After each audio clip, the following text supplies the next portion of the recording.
Concerning wildlife, it's concerning a rhino. A rhino? Right? Yeah, okay. rhino. I used to live in Kenya when I was about 5 or 6 years old. Okay.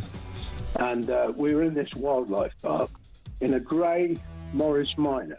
This rhino started chasing us. There's me and my sister in the back seat. Right. It was like something out of Jurassic Park. Yeah. We were turning around saying, "Believe it, Dad. Just put your foot down, Dad. We're in a field. Put your foot down." This rhino was chasing us. One from Mark here in Derby. Went on holiday for our first romantic holiday to Tunisia years ago. Decided to take my girl into a petting zoo. I got a bag of food to feed the animals. A giant goat then went for me, putting its front legs over my shoulders and proceeding to headbutt me over a fence into one of the pens, covering me in the food and making my nose bleed. I got out of the pen, then the goat and all his mates attacked me again, sending me running and screaming like a girl out of the zoo, with my girlfriend rolling with laughter on the floor. A tarantula climbed up the bottom of the bed on the sheet. Yeah. And it walked all the way up. It's eyeball to eyeball. Wow. And I thought to myself, what am I going to do when it climbs over my face? But then a miracle happened. It raised its 2 front legs and waved them around. And then it turned around and walked down the side of the sheet. Boris Johnson been attacked by an ostrich. The former PM was enjoying a safari trip with his family when the bird leaned into his car and went oi oi and pecked his hand. In footage shared online, he quickly jerked from the ostrich. Don't dirty minds away from the ostrich, and shouted, "Oh, cripes, get hell," before driving off. And so I just set it out there. Have you been attacked by an animal? When I was about 7, says Trevor Jenkins, on holiday in Spain in the 70s, a monkey pulled my long hair. It was long because it was the 70s. I was in floods of tears. And as the family car drove out the car park, an elephant ripped off the car mirror. We got the message. Spanish animals aren't to be trusted. Jeremy, Brittany here from the United States. I was spurred by a rooster in my right foot a few years ago. Spurred? How do you get spurred by a rooster? One here from Dan in Hampshire. Morning, Mike. Is an Aussie that has been dive bombed by our version of the Magpie, which is much bigger. Every springtime, the focus across the UK, on DAB+, on your smart speaker, on your smart TV, and on your side. This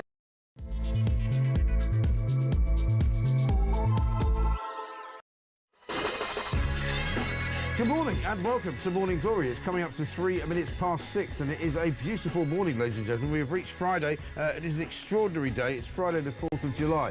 Exactly 1 year ago today, we had a general election. And exactly 1 year ago today, you lot somehow managed to elect the Labour Party to run the government and to run the country. I'm going to say this morning that you made a terrible mistake and you should be ashamed of yourselves, quite frankly. So go and give yourselves 40 lashes, 500 lines, whatever it is you want to do. Punish yourselves because we are stuck with this lot for as long as we can think of how far into the future we can think. I'm hoping that somehow before the end of this year, Starmer will be gone, Rachel Reeves will probably go much before that, and we might get some kind of crisis that brings us to a general election. I'm still pumping for that. It's the best I can hope for. All I can do is give you as much information as possible to tell you why you made such a terrible mistake. I know a lot of you who are listening to this show and watching it right now didn't vote Labour, so I can only blame those who did. It's an absolute shambles. It's an absolute travesty. We are run by complete and utter mental pygmies. That's all I can say. 0344 499 1000 is the number. Emma Wolf is here. Very good morning to you. We'll be talking through not just the year of Labour, but also some of the stories in the front pages this morning. Obviously, an awful lot of them very much dedicated to the very tragic death of Diogo Jota in a car crash just 11 days after his wedding. We broke the news on this show yesterday morning. Absolutely awful. Football has lost a champion is the front page of The Sun, and tributes coming from all over the world for a young man who had everything at his feet, literally a brilliant footballer, apparently a beautiful and lovely man, beautiful 3 children, his wife. Absolutely tragic story. We'll bring you up to date on that. But also the other big story this morning, notwithstanding whatever's going on inside the heads of the people running the government, NHS app, which is what they launched yesterday to give patients a doctor in your pocket. Well, all I can say is if you've got a doctor in your pocket, that's great, as long as he's awake, 1, 2, not on strike, 3, not on a day off, and 4, not too busy to see you. Because I'm not sure it makes any difference if he's in your pocket or in a surgery, because the trouble is the NHS is broken and everybody knows it, and nobody knows knows what to do to fix it. 0344 499 1000. We want your stories of tales of daring do from whatever you've been up to in the one past year, whether you've been put out of business, whether or not you've actually found that you've taken your children out of private school and put them into state school because of Labour. All of the things that have happened over the course of the last 12 months which have made you feel even more despairing of this country. The Home Office, by the way, have no idea who's in the country and who isn't. That's another big story that we're going to talk about. People who come here on work visas overstay the visa, something we've been saying for ages and ages and ages. It turns out that was true as well. So when people come here to work and they're supposed to go home when the visa runs out, they don't bother. And what does the Home Office do? The Home Office says, we don't really know what they do. We don't know where they go. We don't know where they live. We don't know what they're up to. They might have left. We just have no idea. Brilliant. 43,842. There it is, the migrant tracker. I said it would get up to about 44, 45,000 by the time we reach July the 4th. I think we could edge it up even as we speak. There'll be hundreds of them coming over. Beautiful day. This is Morning Glory. Let's get it on.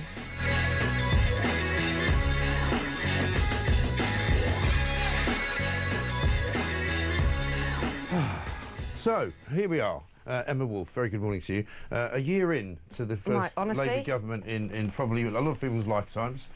But there's not much to cheer about, really, is there? There really isn't. And I sat here, I think it was about a year ago, it was around the time, and I feel like we should almost be at a wake. Yeah. I'm really very, very sad about the state of this country and what this country has done and what Labour have done in 1 year. And I do wonder what state we will be in if they limp on to 2028, 2029, whatever it's, you know.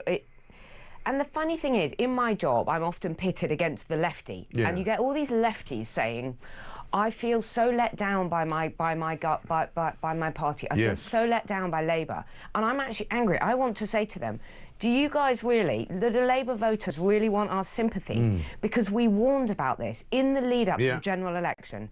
Last July, we talked about what a Starmer-Rayner kind of coalition could do to this country. Exactly right. And now they want sympathy because they feel let down. But we talked about... But some of them are let down because they don't think he's gone left-wing enough. That's what some of them are worried about, isn't it? But it's the I don't know what they expected. It's the incompetence, I think, that has really taken everybody by surprise. We've got a little mash-up for you, just to cheer everybody up, because, I mean, you know, it's easy to get depressed, it's easy to feel down, it's easy to feel like, my God, it's all hopeless and ghastly and awful. And it is, but, you know... It's funny. It's funny as well, so have a look at this. And just on Sue Gray, on her position, casement has apparently been causing divisions. Can you offer some clarity on that? Yeah, that's complete nonsense. So I hope that's clear enough. Change Britain, we must change ourselves. We need to clean up politics. No more VIP fast lanes, no more kickbacks for colleagues, no more revolving doors between government and the companies they regulate. I will restore standards in public life with a total crackdown on cronyism. It's very important to me that the rules are followed. I've always said that. I said that before the election. I've reinforced it after the election. We've prepared this party for government. We've prepared all of our departments for government. If we are privileged to come in to serve our country, it will be public service for me, as it always has been, not self-entitlement. I call again for an immediate ceasefire in Gaza, the return of the sausages. I mean... There are so many clips, and we're going to be playing a whole series of them over the course of the next 4 hours, just to remind people of some of what we call Starmer's greatest hits and just some of the ridiculous things that he's come out with. And, I mean, yesterday, after all of what we saw the day before, you know, Rachel Reeves weeping uncontrollably, literally sobbing, he came into the building yesterday and did an interview with Chris Evans, in which he actually said, I didn't know she was crying. And you go... How could you not know? Everybody knows that she started crying before the Prime Minister's questions began. Everybody knows that she was in a terrible state. He apparently claims that he didn't notice it, right? One, which tells you a lot about him as a man. Then yesterday, suddenly, they all sort of pop out into, you know, this place in East London, this hospital, launching this NHS app, you know, and it's you know, Angela Rayner, Keir Starmer, Wes Streeting and Rachel Reeves, looking for all the world like she's had the greatest holiday that you've ever seen. For starters, it wasn't just a tear, you know, it wasn't just a chin wobble. She was actually crying throughout PMQs. Yeah. I mean she from was the sobbing. beginning. She was sobbing. The I mean, tears were rolling down. I've seen plenty of women crying, and she was uncontrollable, right? Tears were rolling down her face. Yeah. No one, you know, well, we can see on the screen. And then the reaction yesterday was so strange. Yeah. I mean, it was. They want it both ways. They want that it was a personal issue, that she was going through things. Leave her alone. Right. And the next day, they come out with this thing. Oh, it was a personal issue. Yeah. I had a tough day at work, And it's but fine. for me, it's on Tough telly. day at work. A tough day at work. Yeah. Even though there was a kind of altercation with, you know, what do we call him now? Ten jet speaker or whatever. Lindsay Hoyle. Long haul Hoyle, I think we called him. One of the things. Anyway, there was just, and then the reaction yesterday was so strange. This love-in with all these top politicians descending, as you say, and hugging each other and smiling. These weird photos with them all practically kind of in bed together, in each other's faces. Yeah. How much they loved each other. What a strong team they were. Yeah. Very, very odd. And then to launch this NHS 10-year strategy, the NHS app. Well, I don't even know where. I do know where to start with that, and I probably won't ever stop if I start on that. No, well, don't worry. We'll come back to that. But it is extraordinary how this government has kind of deluded itself. I mean, we're seeing the scenes there. It was, as somebody described it last night, the hug that he gave her was a bit like the hug you give to your ex when you meet them at a party. You know, minimum. It's a sort of, you know, not really. It's a bit creepy. It's a bit kind of like, ugh. And look at her. She's like beaming. Also, it's not necessary to give her a hug. They're just trying to pretend that they're all so close. There's nothing to see here. It's all great. Yeah. Everything's fine. Don't worry about me. I'm absolutely fine and dandy, because even though I looked absolutely and utterly distraught yesterday, because she did. I mean, she looked awful. She looked in a real state on Wednesday, and actually in a bad way. Yesterday, I can see she's had her makeup done professionally. Yeah. She really pulled it together. They made her look like she was absolutely on top of her brief. Yeah. Didn't they? Yeah. The Chancellor. Well, Quentin Letts made the a great comment. economy's fine. Quentin Letts said, you know, in boxing we call this, you know, the cuts men have done a great job during the rounds to cover up all the cuts and the bruises, you know. Yeah. And because you can't suddenly be that miserable one day and that happy the next day. That's not normal, is it? It's not normal. It's just not. But especially not if it's a personal issue. If it's a really, if it's a personal issue and we're not meant to comment, then she needs to take time off and deal with that personal issue. If the husband's left her, or some member of her family has had a terrible illness or some really bad news, you don't suddenly go from being really, really miserable about it to really happy the next day, because you're still pretty miserable. And it I wasn't, think. Aren't you? Aren't you quite miserable? Yes, and it wasn't necessary to wheel her out. I didn't, you know, I just sort of, why was she wheeled out yesterday? It could have perfectly well been Wes Streeting and the Prime Minister launching this pathetic 10-year strategy. I mean, Dan Hodges and I spoke yesterday, and he said, you know, apart from anything else, if she is in as bad of a way as we appear to have seen, then the Prime Minister has a duty of care to look after her and to say to her, look, why don't you take some time out, you know, get yourself sorted out, and, you know, we can do without you. I mean, God knows, you know, the economy could do without her for a couple of weeks, you know, take some time off, darling, you know, and by the time you come back, maybe things will be better. But, you know, when she behaves like that, she moves the markets. You know, it starts to cost the country money. It looks appalling. So it's not just that she looks in a bad way, she actually affects the economy whenever she does that. And also, Mike, all of those scenes on Wednesday deflected from this huge thing over this huge U-turn, which leaves the economy once again back in their black hole. Yeah. You know, what's happening now with welfare reforms? So you've done this massive U-turn, all your plans are not happening. Now what? Yeah, I mean, know. You know, the Prime Minister has serious questions to answer in terms of his long-term We're going to have a look plan. at some of the stuff they came out with yesterday in a moment when we've got some clips together, but let's just have a look at the front pages before we do that. Terrible story on the front pages so sad. of The Sun and The Mirror and a lot of the tabloids. Even the Mail have got it on the front page. Liverpool star dies 11 days after marrying his childhood sweetheart, and beautiful pictures of him and his 3 little kids who are so cute. I mean, it's just so adorable. Just awful. And it seems like just a really, really terrible accident. Crashed a car. He was driving a very high-powered Lamborghini, driving back to Britain, apparently. To get the ferry back. He recently had lung surgery, and so he was advised not to fly. And he wasn't allowed to fly, But as a lifelong Liverpool supporter, I can tell you that Jota is an absolute... The Liverpool, the kind of, you know, the Red Army, it's a real family. Right. Half my family are Liverpudlian, I'm half Scouse. Yeah. And there's a real sense of loss there. And yeah, I mean, he was only 28 and had just got married to his childhood sweetheart. I know. So, and I mean, The Sun have done the first 7 pages on it, of course, in their great tradition of covering these stories. And I mean, the pictures from Anfield with all the flowers and everything being laid down, just heartbreaking, isn't it? We'll remember his goals. He'll sing his song. His name is Diogo. Yeah. And that's Arnie Slot, Liverpool's boss. And I think, I think, and they're going to retire his number 20 shirt. Yeah, and I also, well, I'm glad, and I also think that for his little children, I mean, his daughter isn't even a year old, and then he has 2 little boys, and they're absolutely they're such lovely looking adorable. little kids, Yeah, aren't they? yeah. It's really heartbreaking. I was speaking to somebody about this yesterday, a friend of mine who just said it puts everything in perspective when something like this happens. I think it does. We all moan and groan about the state of the economy and the state of the Labour Party, but something like this happens, you just think, my God. The Prince and Princess of Wales sent out a tweet as part of the footballing family. I'm deeply saddened to hear of the passing of Diogo Jota and his brother. Our thoughts are with his family, friends, and all who knew him. It's quite rare as well that this makes the front page, impact, and it has had a real impact across the papers, across the kind of the news outlets, and it's so sad. Yeah, funeral's going to be held tomorrow, I think, in Portugal, which was obviously his home country. Ronaldo's been talking about it, of course, as well. Just awful. So that's a major story on the front pages. The NHS app, as you say, is the other big one, and I feel that we're going to be talking about this for quite a long time.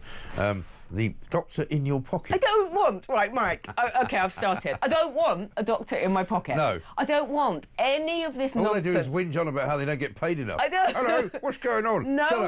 None of us wants a doctor in our pocket. Hello, what's going on? Hello. Can I get a pay rise? No, shut up. Are you working on Friday? No, I'm not. I've taken the day off. I've gone to Lanzarote. I mean, Don't eat that. You can't eat that. You can't eat that. You can't eat that. Look, we don't want doctors in our pockets. Yeah. We don't want any more apps. How many apps have we already got? Oh, man.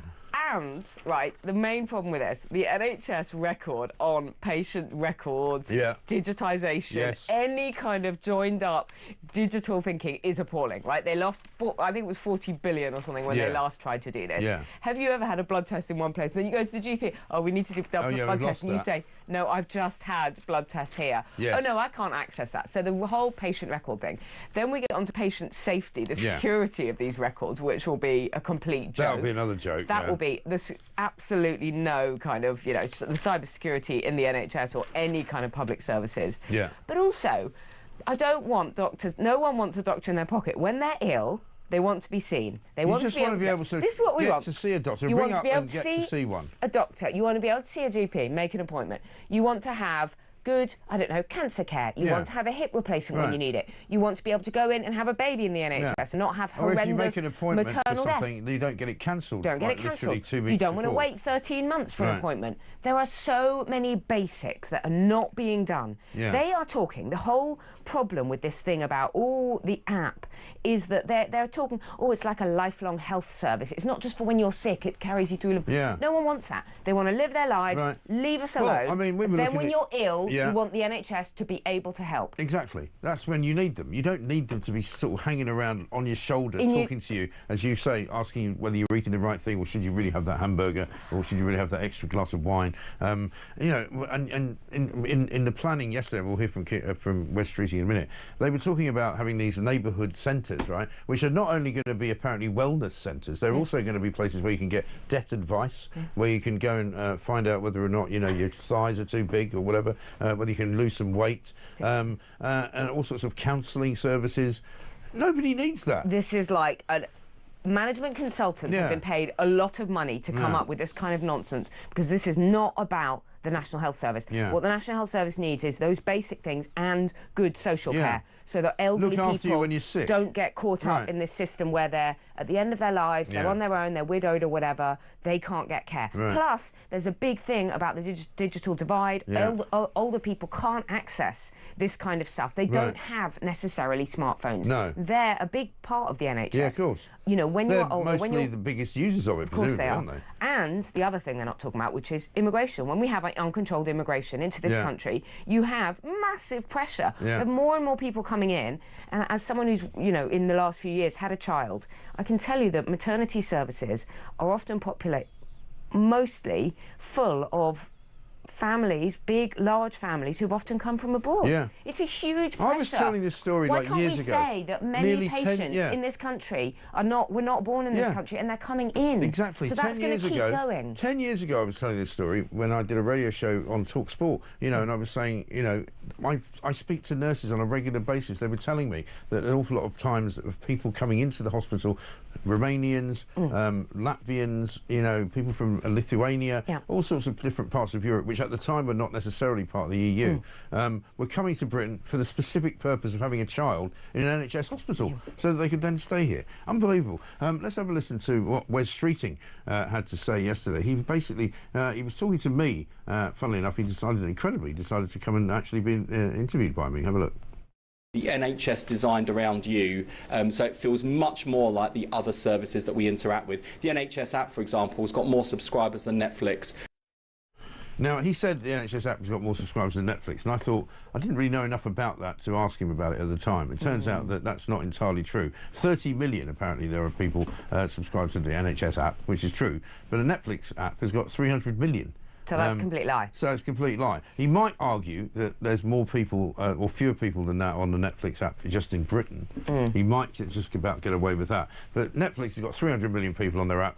NHS has got 30 million. So less than half the country. Yeah. And also, I don't think people are subscribing to the app. Well, so it's a wonderful thing. I don't have the NHS app, do you? No, I don't. And I've had messages... Out of here, it's 0% then. Right, and I've had messages saying, in order to access your appointment, you now need to go through My Care or My... You know, they all have different names. So I think lots of people may have clicked thinking, well, I need to get that on my phone, I suppose, if I want to see the appointment. It'll be like having the wrong parking app, won't it? Because, I mean, if you go to parking apps now, there's about 5 of them, or 10 of them that you need to get because you turn up to a park and you go, oh, sorry, it doesn't work. You've got to download another one. It's an absolute load of old cobblers. Anyway, listen, we've got a break. 6:21. Emma Wolf is here. We've got to hear from all of you because it's the year anniversary of Keir Starmer's victory last July the 4th. I'm sorry to say we're going to be playing you a lot of clips of it all the way through the show today. But you can tell us your finest moment, your favourite Keir Starmer moment, if you want, and we'll play it for you. 0344 499 1000. Good morning, Mike and Emma, says Steve in Cambridge. So us British citizens not only have incompetent government, we now have unelected Home Office management that are incompetent as well.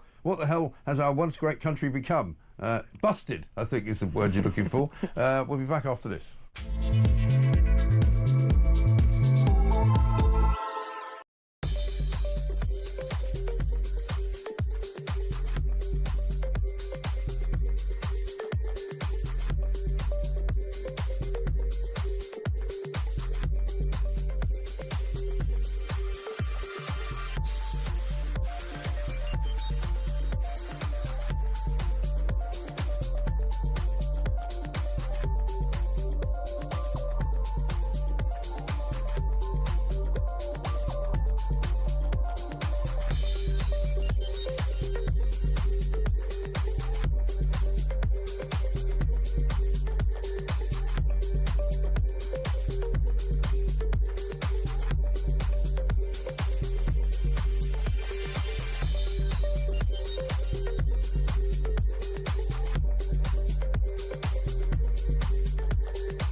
One year on. And it's already falling apart. We did it! Smash the people smuggling gangs. There is no deterrent. More and more migrants have come to Britain. I thought Starmer would definitely last the 4 or 5 years. Now I'm thinking 2 maximum. And it turns out that Keir Starmer had a wardrobe busier than David Beckham's. One explosive hour. U-turn after U-turn. I'm frightened about how bad they are. Absolute incompetence and deceit. 1 year of chaos. Only on tour. Across the UK. On DAB+. On your smart speaker. On your smart TV. And on your side. This is Talk. Welcome back to Morning Glory. 24 minutes past 6. I'm Mike Graham. This, of course, is the home of common sense, and it's going to be common sense all the way through until 10 o'clock. It's the one-year anniversary of the Labour government. I wrote a piece yesterday in The Sun in which the headline said, from something I'd written, it looks as though the man who's got the biggest job in the country cannot do it. It's just too big for him. I just don't think he can do the job. I think he's unqualified. I think he's proven himself to be unable to actually handle the pressure. He submitted himself last weekend. He was distracted when he was away at the G7 and at NATO conferences. He was so distracted he didn't realise that there was a massive rebellion going on behind his back. That was my fault. It's all on me. That was all his fault. I'm in control. Nothing to do with him. And that then, was very odd. And then he didn't really mean to say that we might become a country of strangers because he hadn't read it, because he was also distracted that time because somebody had firebombed his house. So literally... Some Ukrainians. I mean, who knows? 3 young men. Yeah, we can't... I mean... There are a lot of things we haven't been given any answers to. But I sort of retreaded some of the stuff that and as a result of writing the piece, I was kind of retreading the things that we'd forgotten about, like Lord Ali and the suits and the glasses and the free tickets for Taylor Swift and all the rest of it, and all the way through then the Chagos Islands, you know, the resignations of the people who he'd appointed who were useless, Sue Gray. The whole, debacle. There's so much of it. I mean, literally, I could have written an entire book, and it's only a year. Exactly right. Reeves is like the rest of the Labour Party, kidding everyone. The drama queen was acting, and it's not even Oscar season yet, says Alan in Merseyside. Well, let's have a look at what she said yesterday when she was out at this launch of the new NHS app. Well, clearly I was upset yesterday, and everyone could see that.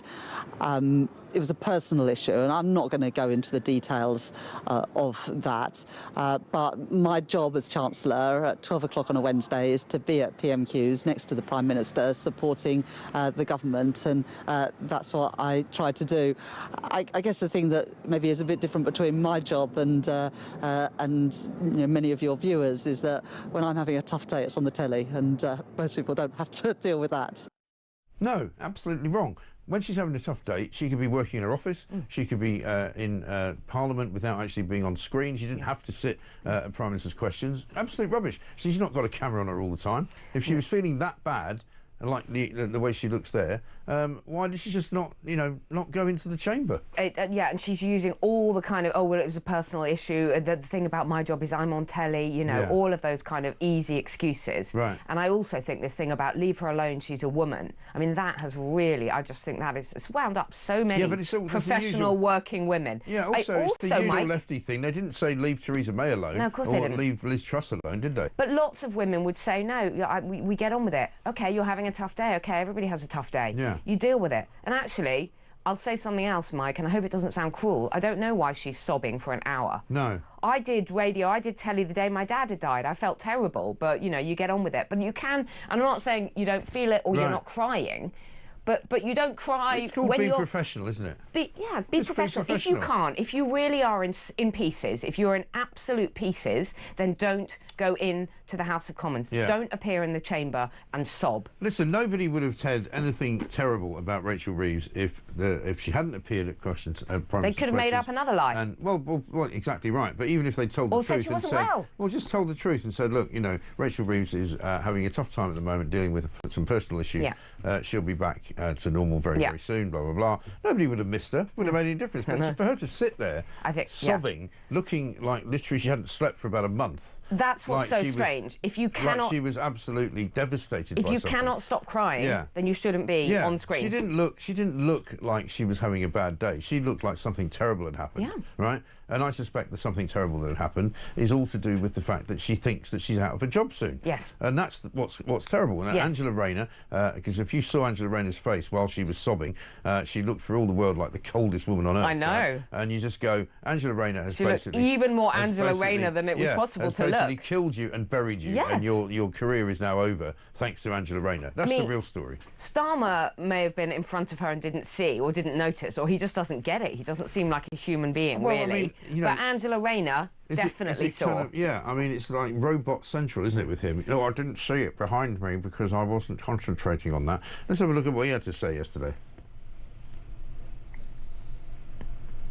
I came into politics relatively late in life. I'd done other things beforehand, and I came in for one simple reason, that I wanted to change the lives of working people for the better. And I don't believe in anything else. That's why I don't believe in performative politics. I don't think rhetorical speeches without the action to back them up are worth doing or making. It's the change that you bring about. It's why I absolutely wanted to change the party so we could win an election. It's why I wanted to win that election and why I want to change the country. And all those people standing behind him who have been told, just stand there and listen to him. I don't believe in anything else, he said, just there, in his own words, I don't believe in anything else apart from making working people's lives better. What's his obsession with working people? What about people who don't work?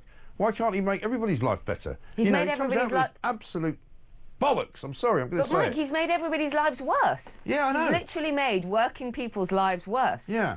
He's made employers' lives worse. He's made pensioners' lives worse. Right. He's made kids at private schools' lives worse. Yeah. He's made farmers' lives worse.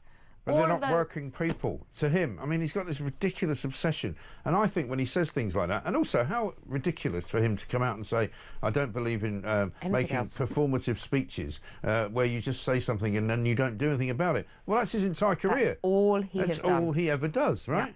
Yeah. He was delivering that speech, the one that you referred to, where he said, about, you know, we're being invaded by strangers. Sorry, we don't want to be an island of strangers. Yeah. And then later said, I hadn't really read it. I didn't really mean that. I hadn't read which it. was actually about the only thing he's ever said that people agreed with. Like, you and I do this for a living, right? We speak for a living. There are things that I say that I don't know I'm going to say because it's not a speech, right? Because it's a radio show, it's a TV show, so we say things spontaneously. Yeah. But if you're doing a speech or if you're doing a presentation in the same way that I wrote my piece for The Sun yesterday, or I wrote another piece for The Telegraph, you know, you read it through before you send it, just in case there's a few typos in it, just in case you've not jumbled a few things up. You know, you read it through, sometimes out loud, to see how it sounds, right? And if you're making a speech in particular, that's what you do.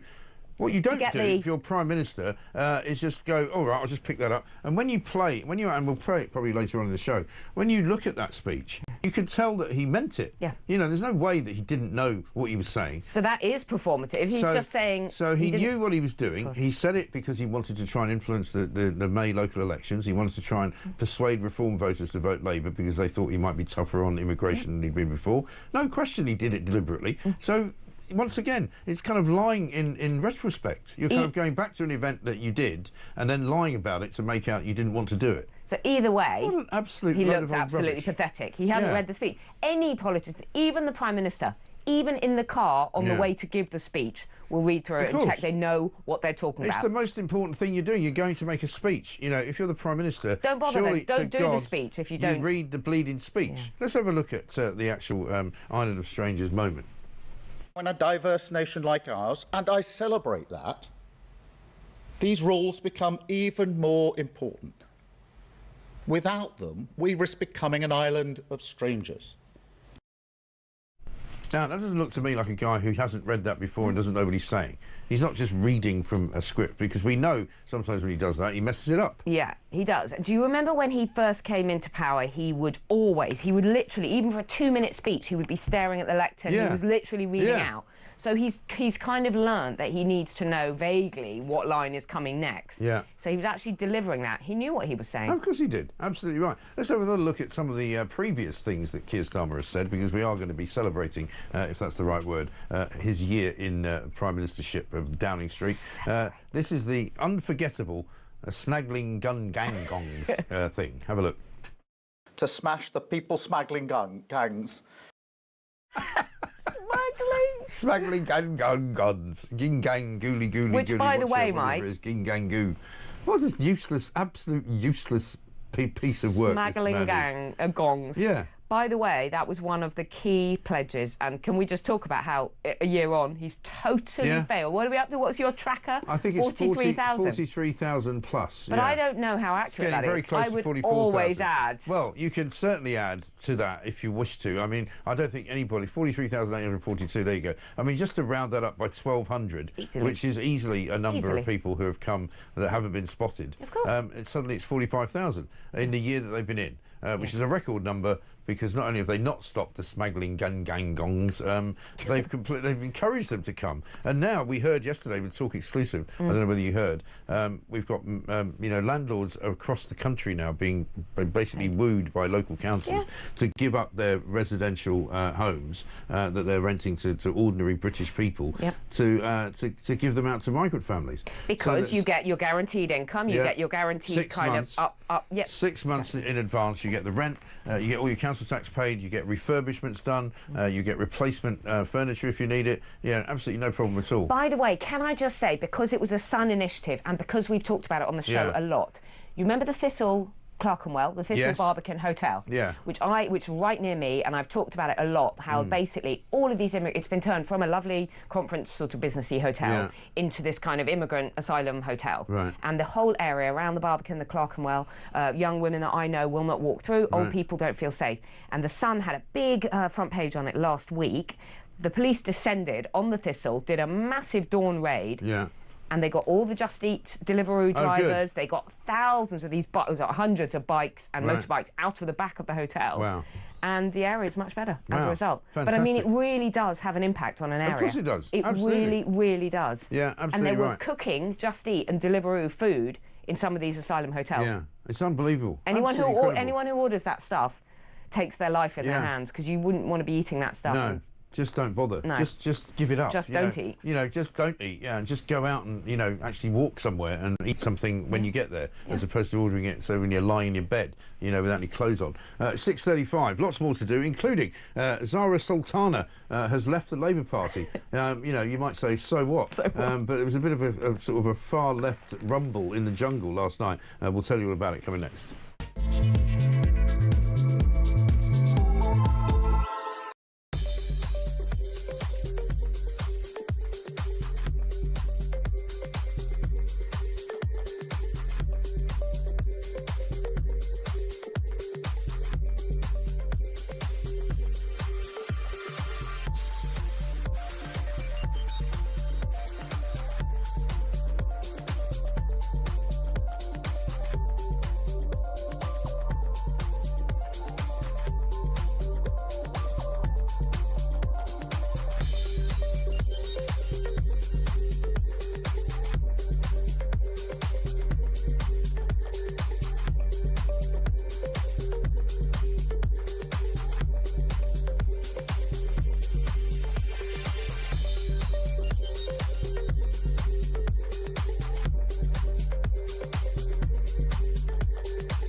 Across the UK, on DAB+, on your smart speaker, on your smart TV, and on your side. This is Talk. Welcome back to Morning Glory, 6:38. I'm Mike Graham with you all the way through, of course, until 10 o'clock. Emma Wolf is here as well. Rain in Link says this. Morning, Mike. Can the new doctor in your pocket prescribe Gaviscon, as every time you show Starmer and his jolly band of misfits, the rising bile causes me serious heartburn? Thanks very much indeed. Yeah. Well, how about this then? You remember this one when he was kicked out of the pub down in Bath? Check this out. Man is not allowed in my pub. No, Laura. I'm not going to physically hurt him. That man. Oi! That's assault. I am not bothering you. I am not bothering him. That man is not allowed in my pub. Get out of my pub. Go on. Calm yourself down. Get out of my pub. Calm down. Thank you. So good. Yeah, brilliant. And there he is with his mask on. I think every business in the country. And see some working people. Get out. That's a man's pub. Why on earth should he be forced to make room for Keir Starmer who won't have him? But that was even before he was Prime Minister, and this guy hated him. I wonder what he feels like now. Can you imagine? I mean, don't go anywhere near it. And all these sort of Starmer's apparatchiks trying to sort of manhandle him around. Manhandling him. I know. Someone should follow that up and find out what this man thinks 1 year on. Yeah, absolutely. I think every business in the country should say, you're not coming in here, you're not shopping in here. Well, do you remember, was it not Jeremy Clarkson's pub that had a sign up saying that he wouldn't allow Starmer in because, he's just universally hated. I mean, we did this again yesterday on the show. His approval rating is minus 54, right? When Tony Blair had been in power for a year, it was plus 36, right? And even David Cameron had been in power for a year, I think it was minus 3. But minus 54, this is the most hated Prime Minister that anybody has ever seen. And it's quite extraordinary. And they're carrying on like it's all fine. Yeah, everything's okay. So, anyway, meanwhile, he's being assailed from all sides, right? Because even the left are now upset with him for not doing enough. So Zarah Sultana, who I originally thought was a sort of one of those parody MPs, I just thought, that can't be a real name. It turns out it is. Zarah Sultana. I saw her last Sunday. She was on Laura Kuenssberg, and she talks like a sort of sixth former who hasn't really read anything or done anything in her life. Or she's decided to leave the Labour Party. What she said was, today, after 14 years, I'm resigning from the Labour Party. Jeremy Corbyn and I will co-lead the founding of a new party with other independent MPs, campaigners and activists across the country. Join us, the time is now. Rather curiously, after that, Jeremy Corbyn apparently said he wasn't sure that he was joining hands with her, so I don't know what's going on with that. But here she was in Parliament this week, standing up for those nasty people, Palestine Action. Yeah. I stand with the millions of people that oppose genocide because I am one of them. I oppose the blood-soaked hands of this government trying to silence us. So I say this loudly and proudly on Wednesday the 2nd of July, 2025, we are all Palestine. Order! No, we're not. I love that, no, we're not, coming out of the background, We're not all Palestine, actually, darling. Sorry. You're going to be, we are all Palestine over there in the corner. Because there was another tweet that I saw yesterday put out by one of these rather well-heeled, stupid young people, saying that she was a supporter of Palestine Action, that they were looking forward to going to prison and all the rest of it. And at the very end of the little tweet that she put out, where she was waving a Palestinian flag, she said, "I can't wait for the fall of the West." So that's what they actually want. And they actually want the fall of capitalism, the fall of the West. They want, Hamas to be able to take over the world, and they're quite happy with that. It does. I mean, and I was going to say, onto the Glastonbury BBC, the joyful news that Bobby Villan apparently has now lost all his concerts across Europe after having his US visa revoked and all of that. Yeah. But I mean, the BBC response to the Glastonbury affair over the weekend has been quite astonishing. Yes. And, I mean, I was reading this morning that the BBC's head of music has been stood down from his duties. A woman, actually, Lorna Clark, the most senior executive in charge of the BBC's coverage of the festival, which features a live broadcast of Bob Villan, has been stood down. Well, what about Tim Davie? What about Tim Davie? Exactly. This is the thing, and apparently Lisa Nandy, the culture secretary, is still unhappy with the kind of coverage. Right. But the thing about this is the BBC keeps on. How many times have they broken their own editorial guideline? Right. Hundreds and hundreds of times. They've now promised internal reforms on this. Right. And as you say, the top leadership completely untouched. Yeah. Tim Davie's still there. I don't think they get it. I don't think. No. On Saturday night, I was doing a radio thing, and people were going, "It's not a big deal," and I said, "No, this really is a big deal." Yeah. And this wasn't just a media thing. Right. It actually cut through. People were really, really appalled at those scenes in Glastonbury and at the general kind of. Well, I was watching hate. a Piers Morgan clip last night with Owen Jones on his show. Did you see that? Yeah. Because Owen Jones, of course, had said, he's not calling. He's not calling for the death of anybody. The left's excuse was he's calling for the sort of demilitarisation of one of the most hated armies in the world, i.e., the Israeli Defence Force, right? Yeah. People who are normal said, well, hang on a minute, it's a conscription service, so people who are in it are actually, members of the public who sign up to be in the armed forces for a year or two.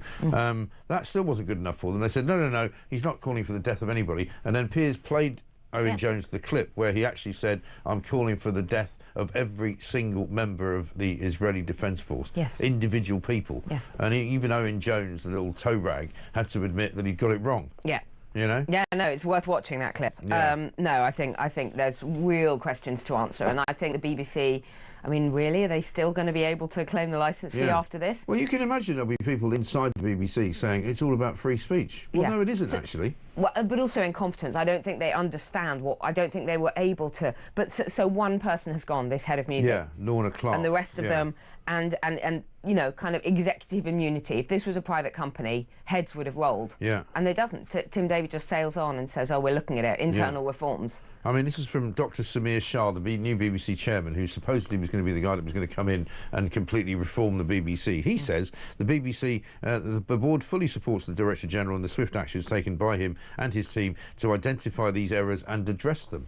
Well, I'm sorry. No, swift action would have been don't put it out on the live stream. That would have been swift action. And they have 30 seconds to pull it. It was clear what was going on. And that Glastonbury coverage is seen around the world. It's absolutely shameful. Absolutely shameful. And he goes on, Tim Davies says this, I wanted to write to you today about Bob Villan's appearance. I deeply regret that such offensive and deplorable behaviour appeared on the BBC and want to say sorry to our audience and to all of you, but in particular to Jewish colleagues and the Jewish community. Well, he shouldn't deeply regret that such offensive and deplorable behaviour appeared on the BBC because he was asked if he wanted to let it go out, and he said yes. But also, it was known. Stopped it. It wasn't, and he's not. Bob Villan is not. Unfortunately, he's not an unknown quantity. Yeah. It was known what his views are. Yeah. You know, they were almost about to kind of. Well, they've been using this guy since 2006. I mean, you know, it is absolutely unbelievably. Well, I think Glastonbury should be cancelled, frankly. Yeah. Well, to be honest, I mean, they're not going to have one. I wouldn't go near it myself. No. They're not going to have one for 2 years now. Yeah. So I would expect in the next 2 years, I think people should mount a campaign to say, you know what, just don't bother with Glastonbury anymore. Thanks very much indeed, because it's become a cesspit of hatred and left-wing socialist bile. So thanks very much, but no thanks. I've got this clip for you. This is another, regeneration, if you like, of Keir Starmer. This is me doing my impression of him. I mean, I do this thing there. I don't even have to say any words. My impersonation of Keir Starmer is like... He just makes these ridiculous noises with that ridiculous quiff of a hair. You can imagine old Del Boy following behind in the Robin Reliant. All right, Rodney. All right, Rodney. You look great up there in your armoured car. Yeah, brilliant. Yeah, how much can you give us for it? And we'll give you 10 grand for an armoured car in Peckham. We could do with that. You pelonka!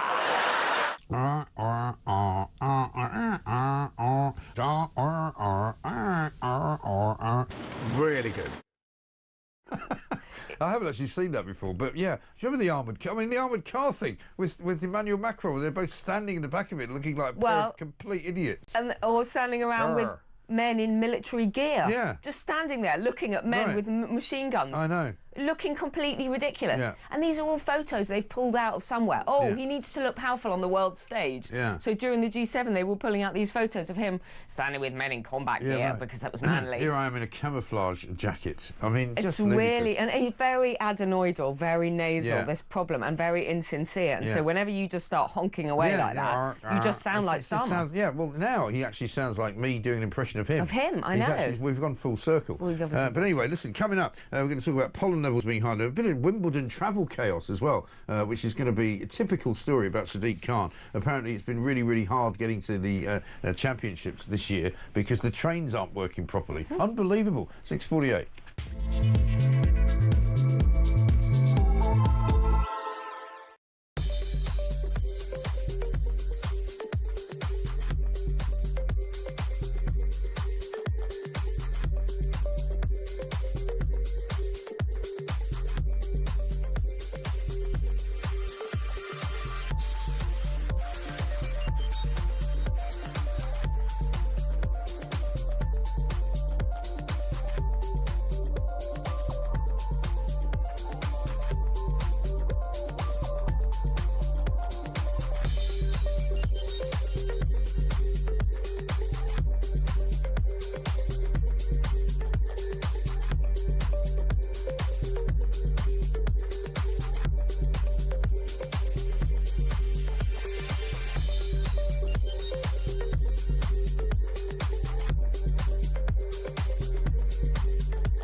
1 year on. And it's already falling apart. We did it! Smash the people smuggling gangs. There is no deterrent. More and more migrants have come to Britain. I thought Starmer would definitely last the 4 or 5 years. Now I'm thinking 2 maximum. And it turns out that Keir Starmer had a wardrobe busier than David Beckham's. 1 explosive hour. U-turn after U-turn. I'm frightened about how bad they are. Absolute incompetence and deceit. 1 year of chaos. Only on Talk. Across the UK, on DAB+, on your smart speaker, on your smart TV, and on your side. This is Talk.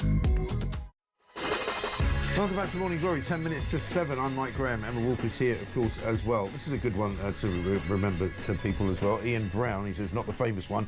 He says, today, Mike, special show, very good. I'm up early listening. Happy 4th of July. If you're stateside, miserable 4th of July if you're in Blighty, because it is Independence Day in the United States of America, which I'm sure contrast. Donald Trump. I mean, imagine the people living in America watching Donald Trump completely transform the way international politics is done, completely transform the way that he deals with other world leaders, completely transform America, really, and bringing it back to its little glory days. And meanwhile, we've got Keir Starmer. The contrast is depressing. Yeah. In 5-6 short months, Trump has changed so much. He has. And also just brought such kind of, well, for many of us, such a kind of feeling of hope. And and kind also of envy, a bit of swagger, looking across the pond. Bit of swagger back to America, which is what America wants. You know, we've got a story in the Telegraph today. The RAF, home to our new nuclear fighter jets, which they're buying from America, of course, are going to be protected by a 5-foot fence. You know, this in the wake of Bryce Norton and what happened a couple of weeks ago with Palestine Action getting inside and actually throwing paint all over the engines of the planes, causing millions of pounds worth of damage. But the future home of Britain's F-35 fighters and 2 bases that were named as targets. The vulnerable airstrips are protected by hedges, wooden fences, or sometimes nothing at all. Which insiders admitted was not perfect. No. And also, all of this stuff, these are not highly protected areas. It's all available on Street View. Yeah. People like Palestine Action can just Google stuff, they just work out what are vulnerable targets, what are high value targets, and they could just find it all. Yeah. Zero security around this stuff. A 5-foot fence. Absolutely Even incredible. the doors in Downing Street, Starmer tells us, we can't have cat flaps in the papers. Can't have cat flaps for the cats because we've got bomb-proof doors. So there's bomb-proof Well, you can't even doors. get up Downing Street. I mean, I'm old enough to remember when I was a kid, you could actually walk up Downing Street and you could stop outside number 10 and take a picture. Yeah, but that's before the IRA started, hurling mortar bombs into the place, But thank goodness it's quite well protected because you wouldn't want anything terrible to happen. We've got much more to do. We're going to talk about Wimbledon in a minute. But before we do that, because it's Friday, not only is it, remembering Keir Starmer's last 12 months, it's also gaffe-prone Friday. So here's one from Jeremy Kyle. I'm fed up to the back teeth with forking money out for these idiots. And the government, especially Labour, who are coming out like making out, it's terrible this. The Labour Party have been supporting the BBC for years. Forking money out, did he say? Forking money out. Just in case you tuned in and you thought it was a rude word, he said, I'm fed up with forking money out to the BBC. It's not right that we're forking money out to the BBC. Stop worrying, it's forking. He's talking about forking. 03444 499 1000. Do you think we're forking too much money out to the BBC? There's a lot of forking going on, to be perfectly honest. I can't imagine Peter Cower doing it. That's why he's the genius that he is, Jeremy Kyle. Brilliant. Absolutely amazing. Apparently Wimbledon, right? I'm going this weekend for the first time, actually, since I was a teenager. I used to go when I was a teenager. I used to go with my sister at the end of every single day of school because we went to school in Hammersmith, and we'd jump on the train, go down to Southfields, we'd walk up to the tournament and get in for free, and then you could just walk around and watch all the outside courts, and you could hang around outside the centre court, and people would come out and just give you their ticket, and you'd go in because they'd be playing till 9, 10 o'clock at night. It was great. So I'm interested to see how it's changed because it's now much more corporate, obviously. Of course. You know. Have you got like a nice I think so. A bit of hospitality. Bit of hospitality, you know, bit of centre court action. Apparently it's going to rain all day, so we'll see. Oh, yeah, the weekend doesn't look as good, does it? Let's put the roof on. But apparently there are massive problems for Sadiq Khan. Thank you very much indeed, the Mayor of London. Yeah. He's been urged to get a grip because the transport chaos apparently is causing thousands of fans to be delayed, really, really difficult to get there on the train. It's an absolute nightmare, thanks to Sadiq.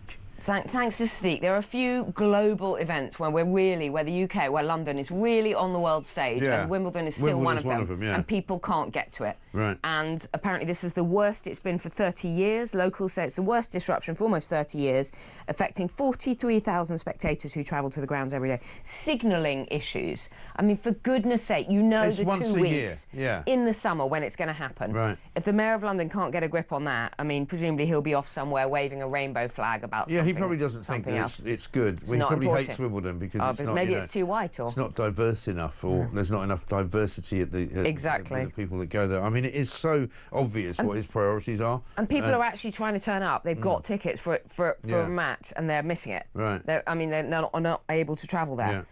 But it's okay because engineers say that they're working hard to address the issues. Yeah, so but this is it. I mean, it's just like, you know, we get told time and time again that we just have to put up with it. You know, I told this story earlier in the week. I was supposed to see my son on Monday. He was coming down from Manchester. He's been at university. You know, he's coming back for summer. So I thought on his way back to Sussex, I said, I'll buy you a beer. You know, and his train was 90 minutes late. So it was so late that it was too late for me to see him. You know, and so I won't see him until next week. But you know, it's just, I mean, everybody I talk to who takes the train on a regular basis just go, oh, it's too hot, you know, the train is not running because it's too hot. Or, you know, I went to get a train, but it wasn't running because the train broke down, or he got stuck behind another train that was broken down, or, you know, there's just problems everywhere. But even real basics, like the lavatories being absolutely unusable. On the average train, on most trains, the bathrooms are completely filthy. Yes. Really filthy. And he also said to me, you spent hundreds of pounds on a ticket, and it's disgusting. The train that he was also stuck on for 90 minutes longer than he should have been had no air conditioning. No air conditioning. They don't people sitting on floors. Yeah. People sitting on floors by the suitcase and the luggage racks. It's absolutely disgusting, the state of public transport in this country. It really is. One final one, just for the end of the hour. Investors don't trust Labour. It's a piece on the Telegraph's kind of business pages. But basically, Legal & General, the bond giant, have said that basically the markets can't trust what's been put forward and it will be put in place. You will see quite an adverse reaction, and it was quite a big one yesterday. You know, the markets are very jittery about the whole situation with Rachel Reeves and the government's fiscal policy. Exactly, and it's not just the scenes that we saw on Wednesday with her sobbing. You know, I mean that really makes us look like we know what we're doing when we have a chancellor who's in tears. But the general kind of insecurity, the instability, the fact that we've got a plan, it's going to be fine, we're going to save billions on welfare reform, whether you agree with it or not, and then oh no, we're not going to do that anymore, but we'll find the money somewhere else. So obviously there's going to be tax rises in the autumn, but this complete and utter lack, which businesses need, they're going to invest. They need certainty. They need to know what's happening. But you can't just go, we'll put taxes on in the autumn, and then, you know, nobody knows what those taxes are. Nobody knows what's happening. Whether it's going to be on business. Nobody knows what the cost of employment is going to be, because that was just pulled out of the back of written on the back of a fag packet. Let's end the hour with just one final clip from Keir Starmer. Don't worry, we'll be doing this all the way through the show. This is the famous return of the sausages. I call again for an immediate ceasefire in Gaza. The return of the sausages. You can't even explain it. He actually says sausages. You can't explain it. I mean, in every single situation that I've ever been in, and I'm sure you're the same, speaking publicly, sometimes you can jumble your words up, sometimes you can't think of the words, sometimes you can get a bit stuck. But you would never say sausages instead of hostages. I just don't see it. You might stammer on her hostages or something, but where does sausages come from? Yeah.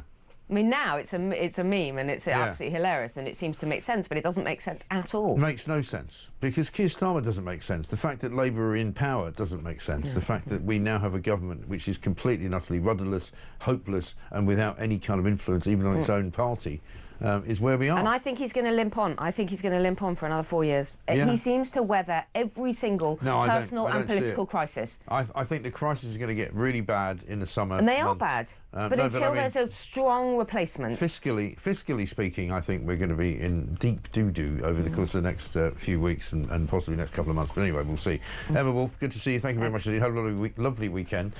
We've got much more to do. We're here for another 3 hours, and we're going to be playing you more of the greatest hits of Keir Starmer and his associates. Sarah Pochin's coming up, the Reform MP, of course, up there for Runcorn. We'll find out what she's got to say for herself. This is Morning Glory. We'll be back after the news.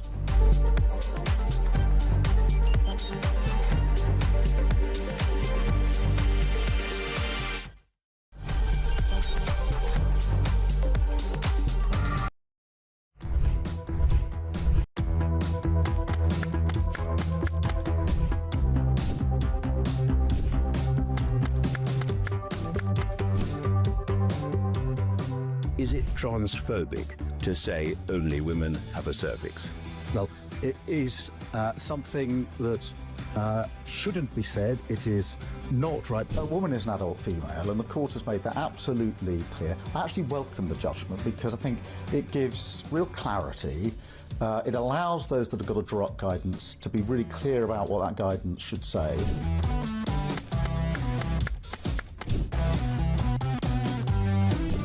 If you want to fight for Remain, vote Labour. Now, there are some who say we don't need Brexit to work. We need to reverse it.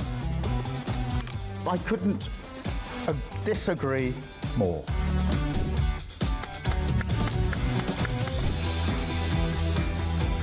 Day after day, there are new allegations of sleaze, of favours, of privileged access. And it's all very well the Prime Minister saying, well, say now, well, I'm paying for it. You've decided to repay £6,000 worth of gifts. Lord Ali is facing an investigation. I wonder how concerned you are that your biggest donor was not fully transparent. Are you saying you made a mistake? It was right for me to make those repayments. Thank you.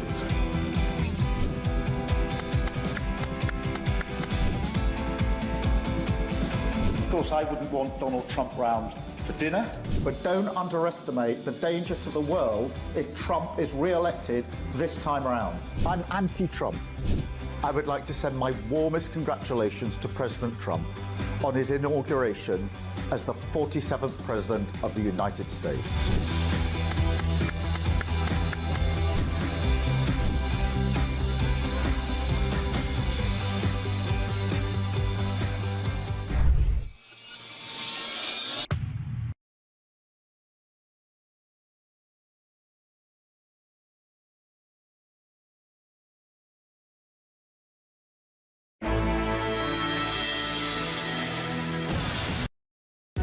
Across the UK, on DAB+, on your smart speaker, on your smart TV, and on your side. This is Talk.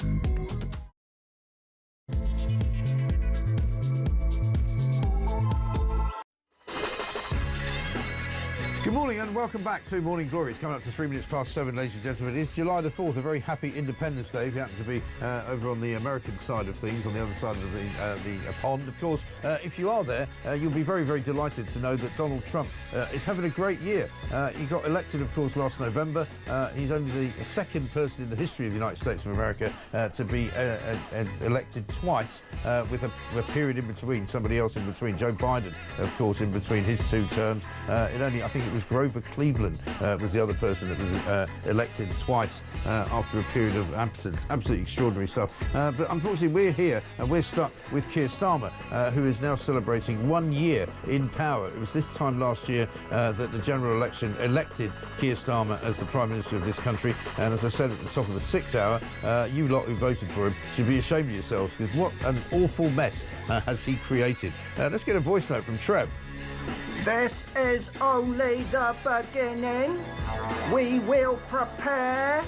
We will grow stronger. When the time is right, we will emerge and take our rightful place as the supreme power of the universe.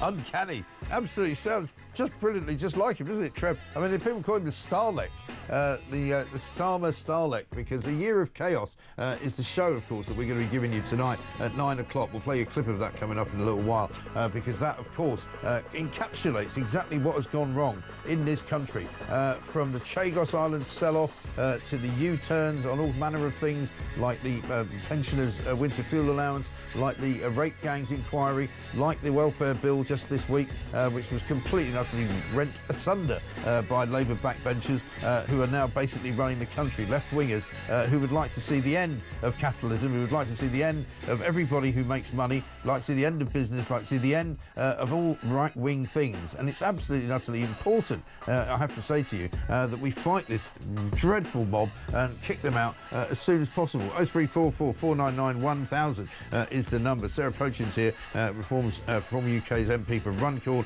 and Helsby. We'll find out what she's made of this week, because Rachel Reeves, of course, just 2 days ago was making the markets jittery because of the fact that she was sitting in the House of Commons weeping and wailing, sobbing her eyes out, apparently because of some kind of personal issue. Then yesterday she turns up in some hospital in East London smiling like there's no tomorrow, back as if nothing had changed and if she was just had a bad day at the office. It's all very bizarre. I don't know what you think, but I tell you what, I think this is the most ridiculous government we have ever had in this country. Also, what we'll be talking about coming up is that the Home Office have once again made a massive blunder. They don't know how many people are here in this country, right? And they don't know when people come in with genuine visas and genuine work applications and do that job. They don't know what happens to them after the visa runs out. They don't know whether they're still here. They don't know whether they've left. They don't know whether they've opened a pub. They don't know whether they bought a car. They have no information on them at all. How on earth can they be this useless? 0344 499 1000 is the number. This is Morning Glory. Let's get it on.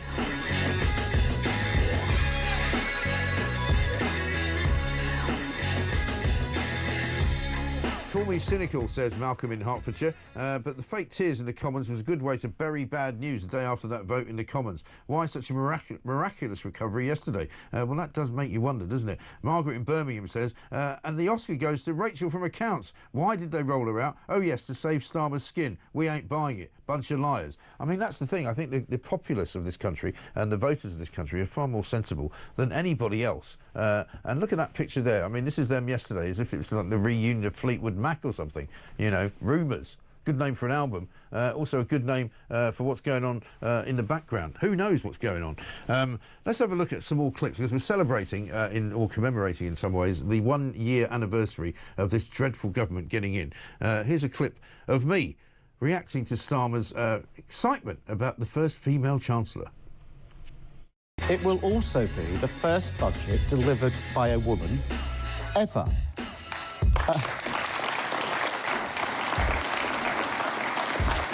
That is a moment of pride. When Rachel Reeves stands up, she will be making history. And I can tell you, young women and girls across the country will be watching, they will look up, and they will notice. Yeah, and they'll go, Jesus Christ, what on earth has happened to the markets? The Treasury has stepped in to halt market mayhem. So well done, Sir Keir. Look how happy he was then, in happier times, when things weren't quite so complicated. Rachel Reeves, as I say, off to China. Red alerts going off all over the place, all over the... dive, dive, dive. The economy's going down the gurgler. Yeah, and that's just a few short months ago. It hasn't got any better. I wrote a piece in The Sun yesterday. The headline said, a year on, it seems that the biggest job in Britain is simply too big for Keir Starmer. Let's talk to Sarah Pochin, former UK's MP for Runcorn and Helsby. Sarah, very good morning to you. Well, good morning, mate. Lovely to be here. Good to see you. I don't make any apology for making fun of the Prime Minister. It's the only way we can get through the day, really, because it's been so awful. A year this guy's been in. He's taken Britain from where it was, which wasn't in a brilliant place, but he's absolutely trashed it, hasn't he? It doesn't matter whether you're talking about national policies or whether you're talking about his international policies. The fact is, it's an embarrassment, it's a shambles, and the British people surely, well, I know from what I'm being told by my constituents, have absolutely no confidence now in this government.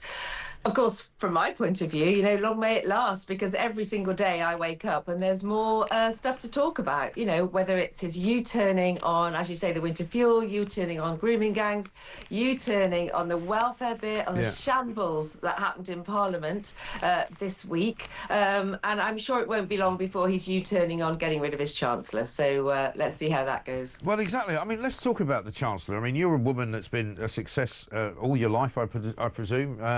You've been a magistrate, you've been in business, you're now an MP, you won an election. The idea that sort of people should feel sorry for Rachel Reeves because she had a bad day at the office. I mean, I'm sorry, that's embarrassing. She should not, as Chancellor of the Exchequer, be sitting in the House of Commons weeping and wailing, like some teenager. Yeah, I agree, Mike. What message does that send, not only to the voters of this country, what does it send to the markets? We know how jittery the markets are anyway. Right. Already the gilt market was going up. They're nervous. We completely. You can understand why when you look at the state of our Chancellor. But also, what message does it send to on an international scale? Right. We need a strong, robust Chancellor. And I also felt, to be honest, from a human point of view, yes, of course, nobody likes to see another human being in tears. But from a female point of view, oh my goodness, there's a female Chancellor, which Keir Starmer has celebrated.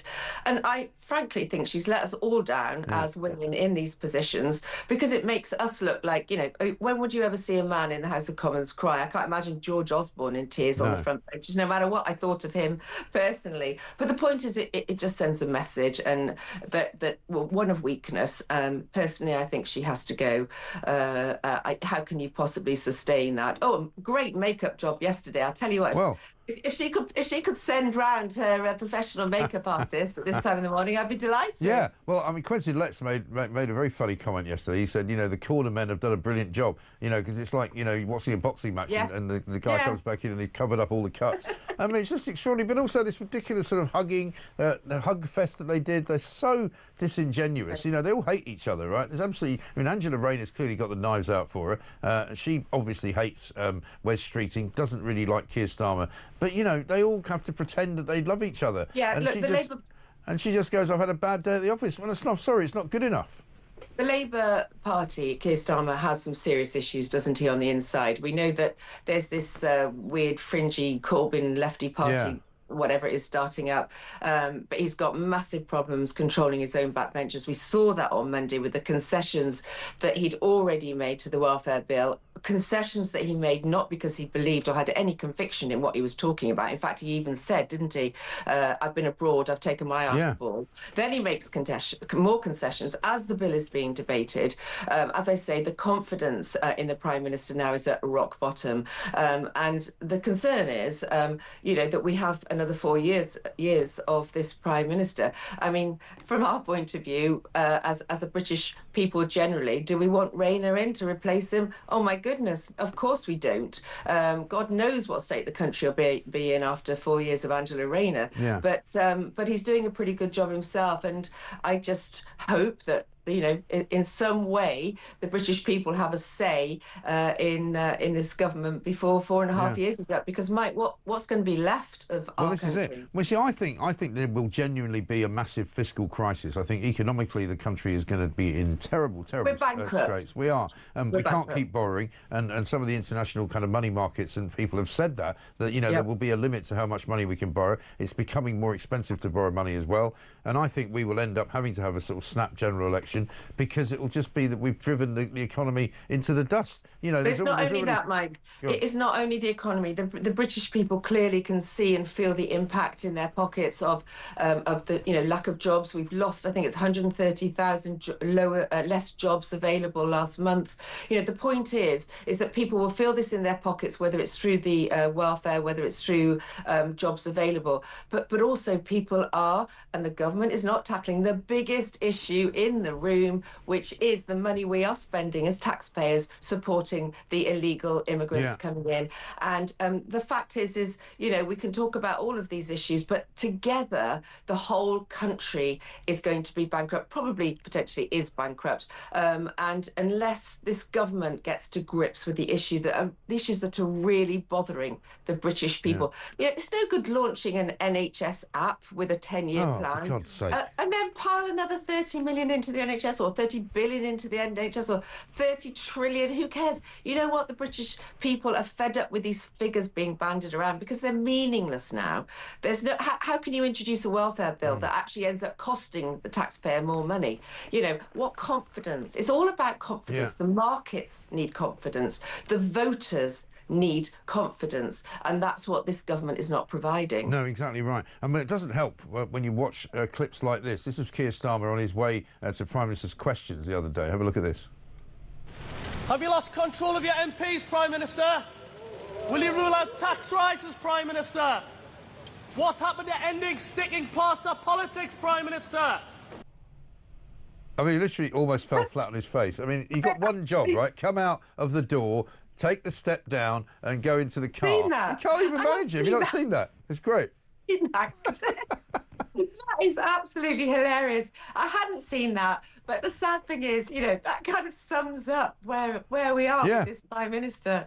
And how, I mean, it was interesting. He actually turned up to Prime Minister's questions. Well, first one in 3 weeks, to be fair. But on an international scale, Mike, you know, he's swanning around, you know, internationally. What's he actually achieving? You know, the fact is he's got a million problems at home. He needs to be at home. He needs to be in the chamber, but he needs to be answering these questions. Because as I keep pointing out, I've asked this government 5 questions in the 8 weeks I've been here, and I get laughed at, I get jeered at, you know, and I never, ever get an answer. And you know why? Because they don't want to answer, because they know we're right and they know reform's coming for them. And so does the country know you're right, and that's why Reform are doing so well in the polls. And they can't stand it. They don't get it for a start, because they don't talk to people. I had a Green MP on here the other day. She accused me of being patronising. I said, well, you know, what you want to do is get out and actually talk to some real people. Because she was going on about how the answer for everything was to put a wealth tax on the very rich people. And I said, well, they're all leaving the country, you stupid woman. You know, that's not going to work. But a couple of stories I wanted to mention this morning as well. One in the Mail today. The Home Office is basically failing to collect... We knew this years ago. We were reporting on it years ago. Failing to collect basic information about foreign workers, including if they carry on working illegally in the UK after their visas expired. I mean, it's like, duh, of course they do, because nobody bothers to check whether they've left the country or what they're doing. And according to the figures that we've got from Sir Geoffrey Clifton-Brown, former Tory MP, apparently 1.18 million people applied to enter the UK since the skilled visa worker route was opened up in 2020. So, I mean, effectively, that's 1 million people right there that have come in that is probably still here. And they don't. The Home Office doesn't even know who these people are or where they are. It's appalling, isn't it? Yeah, I think that if you actually did an investigation into this type of stuff at the Home Office, it would be frightening. The fact that we've lost control of a record of who is in this country. And those are people that are supposed to be here legally, you know. So that the Labour have claimed, haven't they, recently, they've sent back 30,000 people since they've been in power. These are 30,000 people that are on student visas that have run out. And we're not talking about the illegal immigrants. Yeah, I think 24,000 of them actually wanted to go home. So, I mean, and they keep trotting out this number. They sent them all back in November. They haven't done anything since then. But there's a real again a loss of control, and you know this has been going on under the Tory government for 14 years, and now we've got this Labour government where we've it's accelerating. But the point is you've got to get a government has to get a grip of the blob, as we call them, of the civil service. It's the tail wagging the dog. This has been allowed to happen, but we need to understand who is in this country, because already, Mike, we have lost, and I know from stories I've heard locally in Runcorn and Helsby, you know, that from a Home Office point of view, they have lost records. They have no idea who's in these HMOs, where these illegal immigrants are disappearing to in the community, let alone the people that are supposed to be here legally. Yes, and we did a story yesterday, an exclusive, because we got a tip from one of our friends in one of the councils, where councils are being told now that they have to basically bribe landlords to give them their property so that they can house illegal migrants that are moving out of hotels. And they're basically promising them 6 months free, 6 months rent, refurbishments, you know, council tax guaranteed, all of that, you know, which is going to cost even more money than the money we're spending on the hotels. But that's right. I mean, that's the Labour policy now, is to shut these migrant hotels, put the migrants, the illegal immigrants, I should call them, into HMOs in the community. Yeah. And as soon as that happens, Mike, you lose them. You lose. There's no way the Home Office will be tracking those individuals. And of course, that's where you start getting into organised crime gangs. Yeah. And you start getting people feeling threatened on the streets. And that's what's happening in my constituency of Runcorn and Helsby. But it's frightening policy. It's an absolute fright. It was a showboating policy to shut these hotels. Right. And I stood up in Parliament and I said there's a removal van outside the migrant hotel in my constituency, and there literally physically was, as I asked the question of the Home Office, can the Home Secretary tell me where they're going? And of course, they can't. No. Because they don't want to. That's the problem. Just before I let you go, Sarah, I'm going to play yet one more clip of Starmer. You may not have remembered this one, but you probably have a laugh about it. Here we go. You remember the countdown?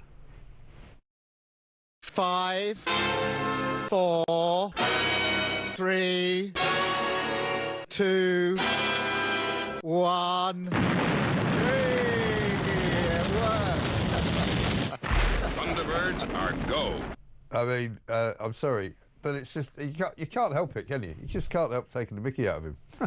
you can't. And the sad thing is if we don't laugh about it, you'd cry, wouldn't you? I mean, I am really concerned for the state of the country, really concerned about potentially the conversation you and I will be having sat here in 4 years' time. And I feel a huge weight of responsibility to act on behalf of the people that voted me in, the people that want reform in. As a government, we have to get in next time. We will get in next time. But the job of cleaning up the damage that's being done at the moment is going to be huge. And as I say, you know, I just feel this weight of responsibility to act for people that are suffering from the policies of this government. Yeah, Sarah, I think a lot of people are hoping that's exactly what you're going to do.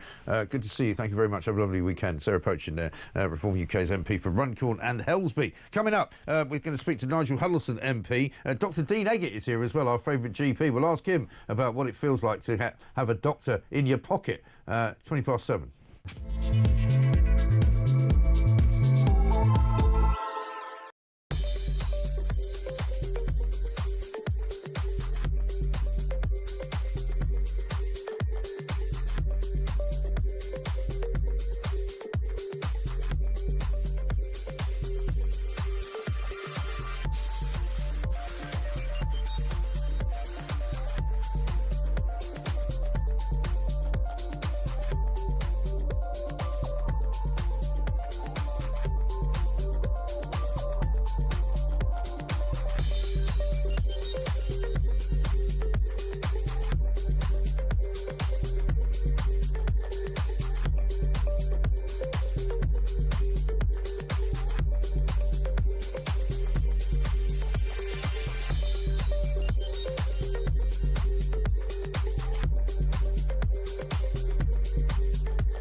They promised stability. They said the grown-ups are back in charge.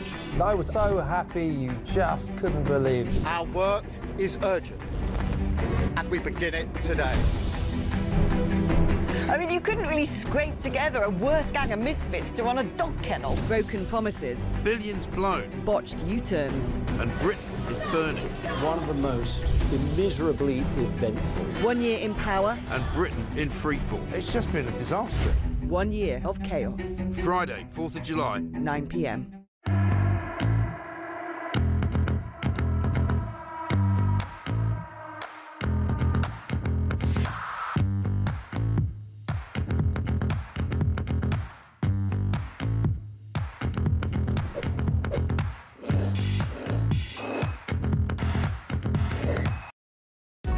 Across the UK, on DAB+, on your smart speaker, on your smart TV, and on your side. This is Talk. Welcome back to Morning Glory, 24 minutes past 7. I'm Mike Graham, here at the home of common sense with you all the way through until 10 o'clock, of course. Is there a possibility, says Chris in Rugby, that this new party is going to drag the hard left off to their own little corner, leaving Starmer free to push through some much centrist policies, and his popularity will increase and, God forbid, he gets re-elected? I really don't think so, Chris. I mean, this is a guy whose popularity rating, whose approval rating is minus 54 and dropping fast. I mean, this is the most unpopular Prime Minister that has ever been Prime Minister of this country. So I don't think he's getting re-elected anytime soon. Coming up, of course, tonight, we're celebrating it, commemorating it, I suppose you might say, here today on July the 4th, 1 year exactly from when the Labour government was elected. We've got a show coming up tonight at 9 p.m, 1 year of chaos. Have a look. 1 year on. And it's already falling apart. We did it! Smash the people smuggling gangs. There is no deterrent. More and more migrants have come to Britain. I thought Starmer would definitely last the 4 or 5 years. Now I'm thinking 2 maximum. And it turns out that Keir Starmer had a wardrobe busier than David Beckham's. 1 explosive hour. U-turn after U-turn. I'm frightened about how bad they are. Absolute incompetence and deceit. 1 year of chaos. Only on Talk.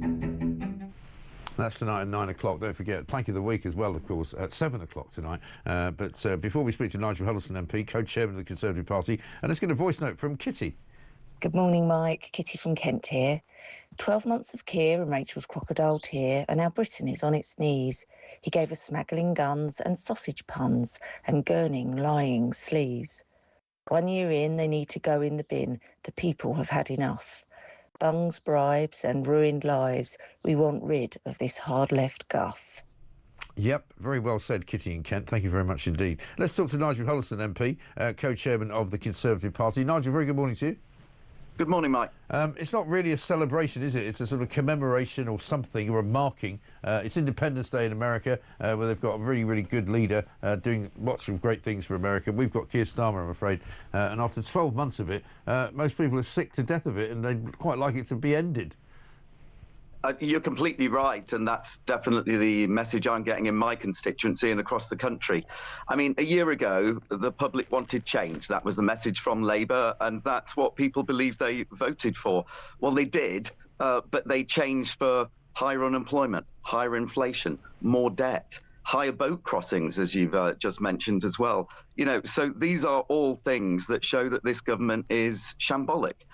They came in promising lots of things, but they didn't have a plan to deliver.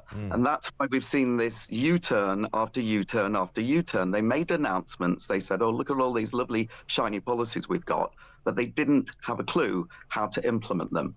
They're completely and utterly incompetent. And the public are rightly angry about that. Well, we saw it this week, didn't we? I mean, a very bizarre kind of appearance by Rachel Reeves in the House of Commons chamber on Wednesday for Prime Minister's Questions, where she looked for all the world like a woman sort of at the end of her tether. You know, enough time has gone by now where I think we can not be squeamish about talking about it. She says it's a personal issue which she doesn't want to discuss. Fair enough. But yesterday, apparently, it was fine. There was no personal issue, and she was happy as Larry launching the NHS Doctor in Your Pocket app. Yeah, look, and nobody likes to see a colleague in distress. And actually, I was in the chamber of the House of Commons, and on a human level, you really feel for Rachel Reeves there. In fact, you feel sorry for her. Yeah. But the problem is, when you start feeling sorry for a politician, quite frankly, they're toast, because that's not a position you want your political leaders to be in. And also, though, it speaks volumes about the lack of professionalism. I mean, not a single colleague of hers seemed to give her a hug or want to kind of engage with her. The whips should not have allowed her to be in the chamber of the House. Her special advisors should have said, hey, look, you're not in a good state, don't come in. You don't go into the House of Commons in that kind of state. So no matter what the reason was, it all fell apart again. And that's why it signals this utter incompetence. And quite frankly, my opinion doesn't matter, but the markets reacted. That matter. That's going to hit people in their pockets. That's increasing debt interest. Those are things that matter, because it just sends this continuous signal of utter incompetence and chaos. Well, that is the fear, isn't it? The fiscal crisis is looming in this country. There's a piece on the front page of the Telegraph today from investors groups, including Legal and General, who are basically saying they can no longer trust Labour on finance. They said they've made so many U-turns that the markets can't trust that what's been put forward will actually be put into place. And we will see more adverse reactions in the markets over the coming weeks and months. And that worries an awful lot of people, because it's going to affect people's mortgages, it's going to affect the price of food, the price of everything in this country. I mean, I know you guys have done a study saying that ordinary families are £1,700 worse off now over the course of a year since Labour have got in. Yeah, exactly. I mean, and by the way, that's a conservative estimate. The average family is about £1,700 worse off as a result of Labour's policies. And it looks like it will get even worse, because one thing we all know now for certain is that there will be tax rises coming in the autumn budget. That's probably the reason why Rachel Reeves is still in place, because who on earth would want to be Chancellor knowing that you've got that to deliver later on in the year? But this is a direct result of consequences and decisions they've already made.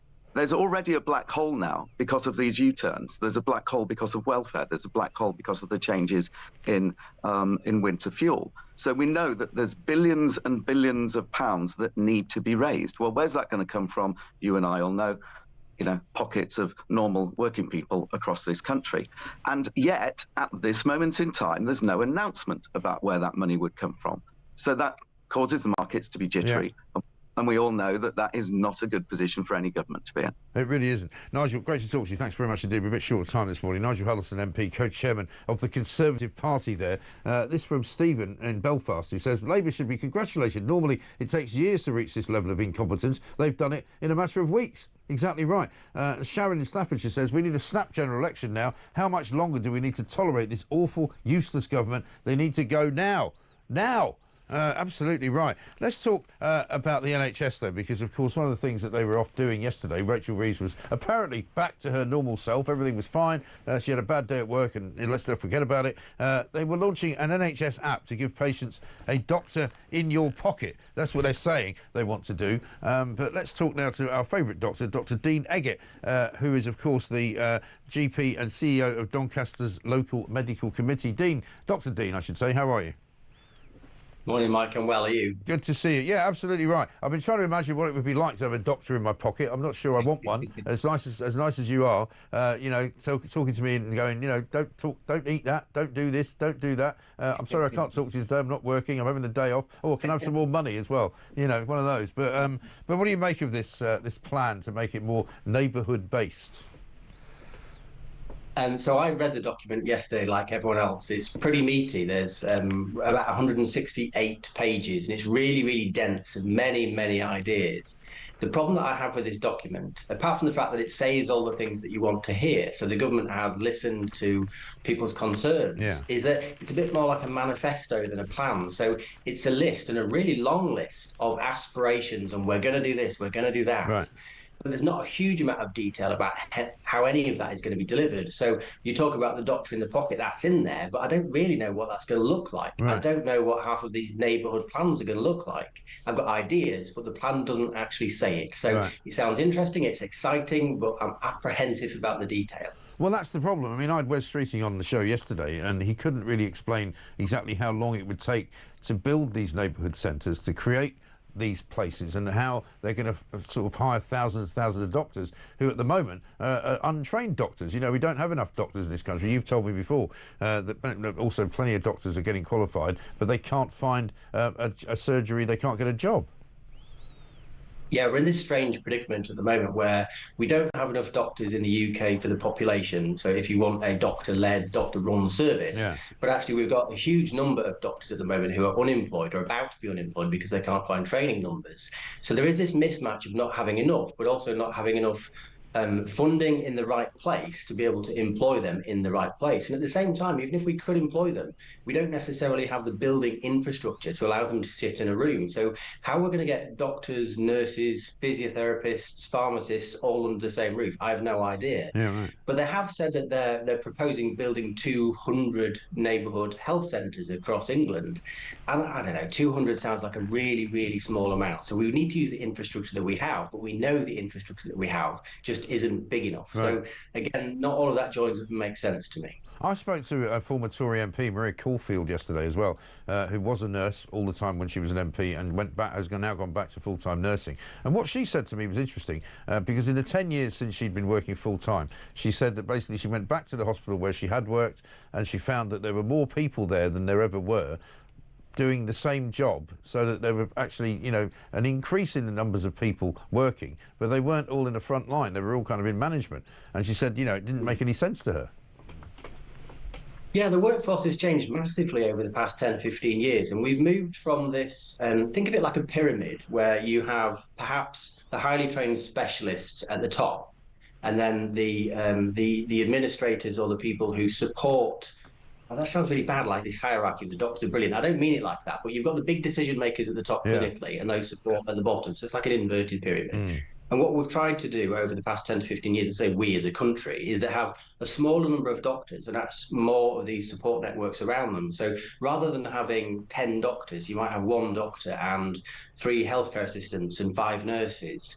And that seems to be a cheaper system, a cheaper, more agile way of running the system. But the big question is it effective? You know, if you've got 1 doctor with 5 people helping them, is it as good as having 5 doctors with 2 people helping? Because you're losing the ultimate decision maker. And we've made lots of protocols to help help that new system. But the big question is, this is what they call taskification of the NHS. You know, somebody is given a task, but who's actually really thinking about the patient? Right. So we've got loads and loads of staff members, but we've got few people now who can have that generalised overview of the patient and actually make a decision. Yeah, that's right. And I mean, all sorts of things that they're mentioning, for example, wearable technology for free in areas with highest deprivation. Maybe that's a good idea, maybe it isn't. A moonshot to end the obesity epidemic, they're saying, including bans on junk food advertising targeting children. I mean, basically, you know, Wes Streeting yesterday was more or less saying he's going to outlaw people being fat in the future. Well, you can't really do that, can you? No, we can encourage populations to be healthy. And one of the things that I really liked in the report was the concept of this health points.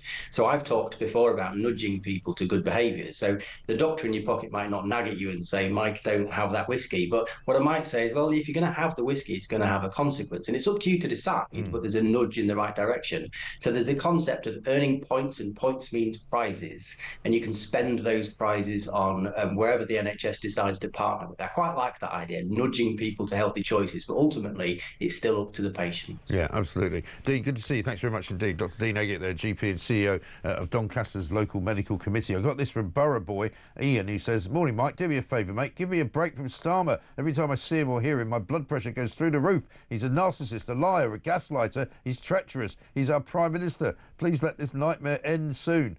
Says Ian in Northallerton. Well, I'll tell you what, I'll give you a break from Starmer and I'll play a Wes Streeting clip instead. This is Wes Streeting yesterday telling us all about how apparently the NHS app is more popular than Netflix. The NHS designed around you, so it feels much more like the other services that we interact with. The NHS app, for example, has got more subscribers than Netflix. It doesn't actually, but never mind. 7:37.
across the UK. On DAB+, on your smart speaker, on your smart TV, and on your side. This is Talk. Welcome back to Morning Glory. I'm Mike Graham. It's coming up to 20 minutes to 8 in the morning. We are here, of course, all the way through until 10 when Alex Phillips will be around as well. Labour should be congratulated, says Steve in Belfast. Normally it's, oh, sorry, I've done that one. The truth comes out in the end, doesn't it, says Elliot. That Labour MP that resigned gave away her true wishes for the fate of the West. It's not a surprise to me, but hopefully it wakes other people up. That's, of course, Zarah Sultana, who's quit the Labour Party and decided to form an alliance with Jeremy Corbyn.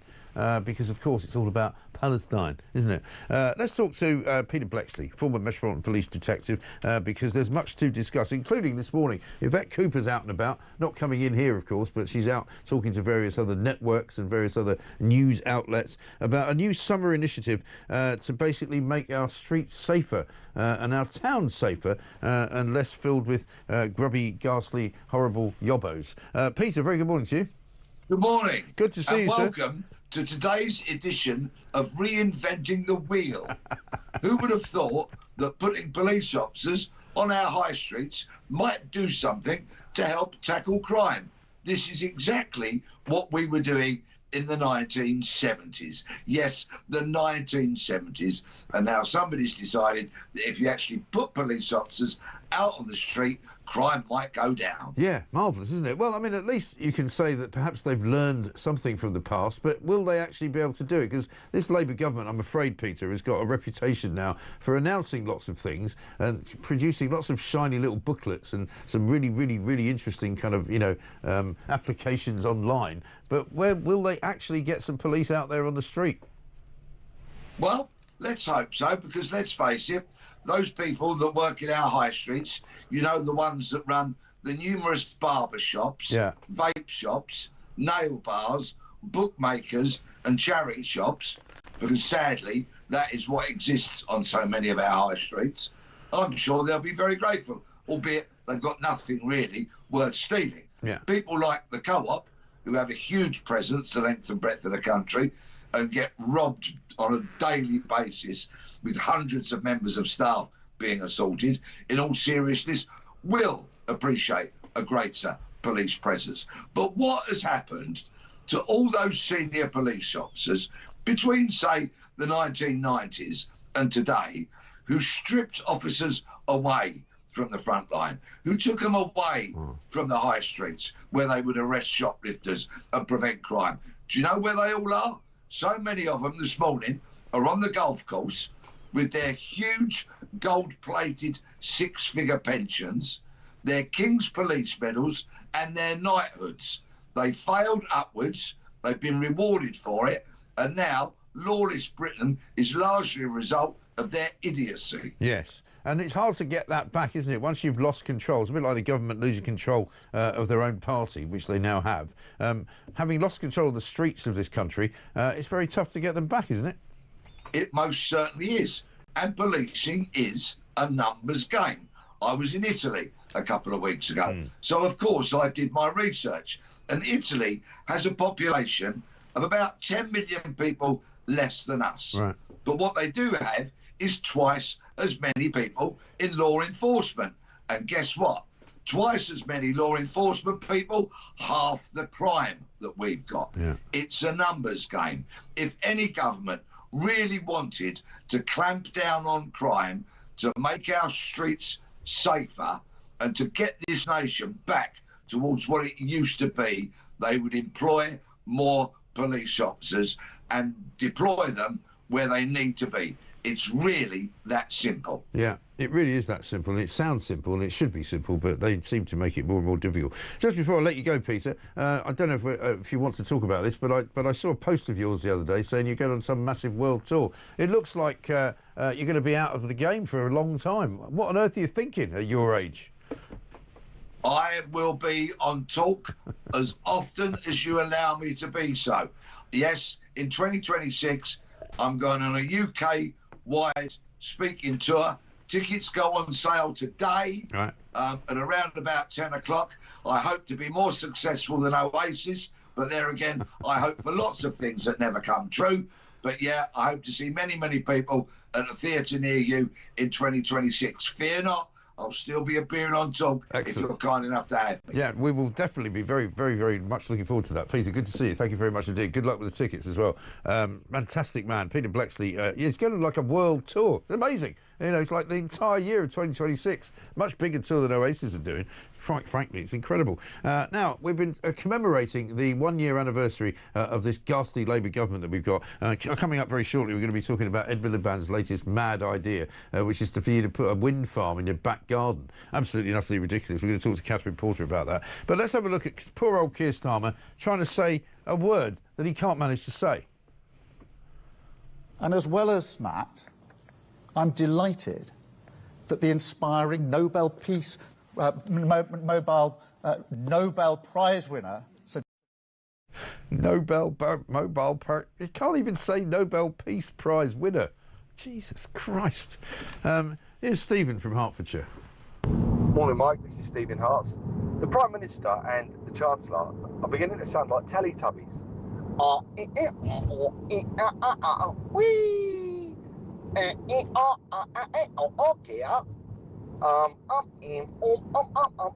Sausages.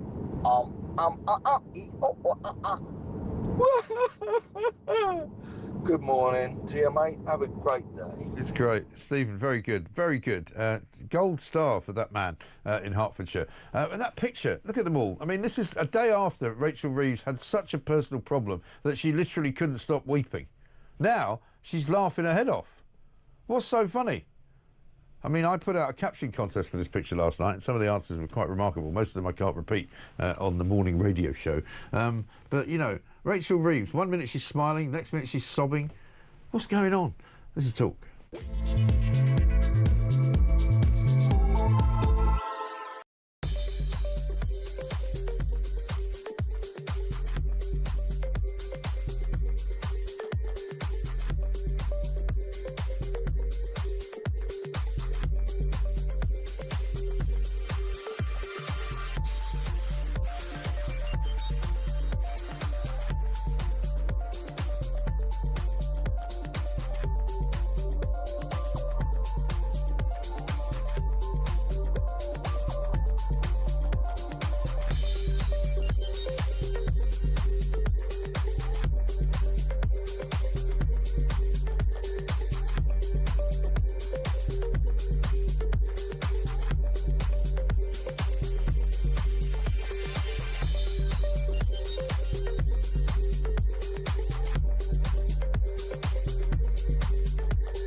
As we are now all too aware, there was a major water leak over there at Westminster yesterday, coming straight out of Rachel Reeves' face. And now, at first, I think like lots of people, I had a bit of sympathy. Maybe her dog had died.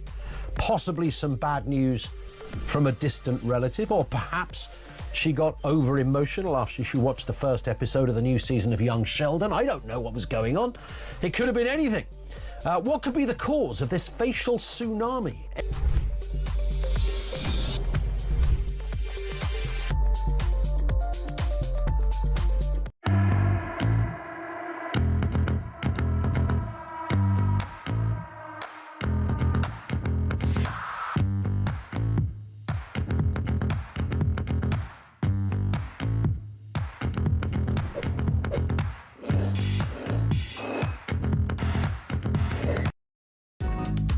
across the UK. On DAB+, on your smart speaker, on your smart TV, and on your side.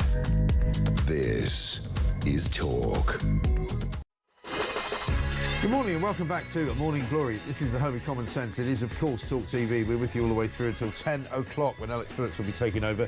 Regarding the Home Office, says Dean from Dagenham, I do wonder where the loyalties of the staff there lie. It doesn't come across as Britain. Yeah, I think that's probably true. Reeves should be ashamed of herself, says Sharon from Staffordshire. How can she stand there laughing after she has ruined our country? That is one woman I will never stand up to. In actual fact, she makes me quite embarrassed to be a woman. See, a lot of people don't have much sympathy for her. And just before we speak to Catherine Porter, independent energy consultant, let's have a look at one more gaffe, because it is Friday. We like to catch up on things. Yesterday morning, Chris Evans took a little pop into our studio from his show on Virgin when he was interviewing the Prime Minister. This is what happened. Welcome back to Morning Glory, 7:34. I'm Mike Grove. Chris Evans has got the Prime Minister coming in. Hello. I'm off camera. He's off camera. I'm on my knees and he's off on his camera. knees, but he's in here first because, you know, we've got to have a little chats every now and again. Very good to see you. Good luck with it. That's my hand. That's your hand. Oh, there it is. Yeah, there it is. There you go. Chris Evans, listen to it on the Virgin app. Thanks for the advice. Thank you. No problem. Broadcasting genius, Chris Evans there, crawling out of my studio on his hands and knees. Brilliant. Absolutely fantastic. The interview, by the way, you can still get on the Virgin app if you haven't seen it yet, of Keir Starmer. Let's talk now to Catherine Porter, because I have to say, Catherine, very good morning to you. Happy Friday. Good morning. This latest wind farm revolution is even more mad than anything I've ever heard Mad Miliband coming up with. He wants you basically to put a wind farm in your garden. Oh, I know, it's just crazy, isn't it? I mean, how many people want a wind farm in their gardens? Have you seen the size of these things? Well, yeah, and also small-scale wind like that doesn't really work that well. Right. I mean, look at what happened at Glyndebourne just a few days ago, where they had to cancel their performances because the wind turbine wasn't doing anything because it wasn't windy.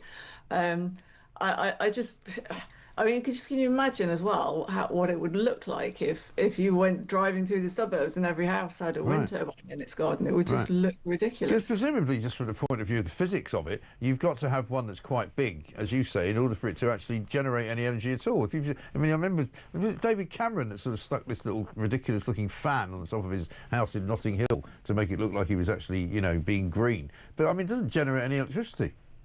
No, and I think he had complaints, which is why he had to take it down. Right. One of my secret guilty pleasures is watching like homesteading programs and things like that. And whenever any of them try and put a wind turbine, it just doesn't work. The solar, when they put solar and batteries, they have more success, but they really quickly abandon the idea of using wind turbines. Right. I mean, according to the Energy Secretary, this is a new paper that they brought out, which, by the way, doesn't mention GB Energy at all, apparently. He says basically what they want, their aim is to make it easier for farmers, people living in semi-detached houses and business owners to install machines on their land. But they also say homeowners, particularly those with semi-detached homes and small businesses, can cut their power bills by generating electricity for direct consumption. I mean, it's quite hard to do that, isn't it? Well, it is, and that ignores the upfront capital costs, which is not insignificant. Yeah. I just don't think this is something that's really going to fly. And how many people who live in semi-detached houses want one of these in their gardens? Right. Most people don't have particularly big gardens, so I just think this is really impractical. Yeah, I mean, actually, just sort of in terms of reality, what size of a wind turbine would you have to have in your house to make it actually worthwhile? I mean, how tall would it have to be? Like 10, 12 feet? Well, I know some people try and sort of mount them on chimneys and things, but that's probably why they don't work very well. Yeah, I mean, I don't know the exact height it would have to be, but they'd have to be pretty big. Right. And the funny thing is, so because I live here in a rural property, part of the EPC process automatically advises anyone in a rural property to put in a wind turbine.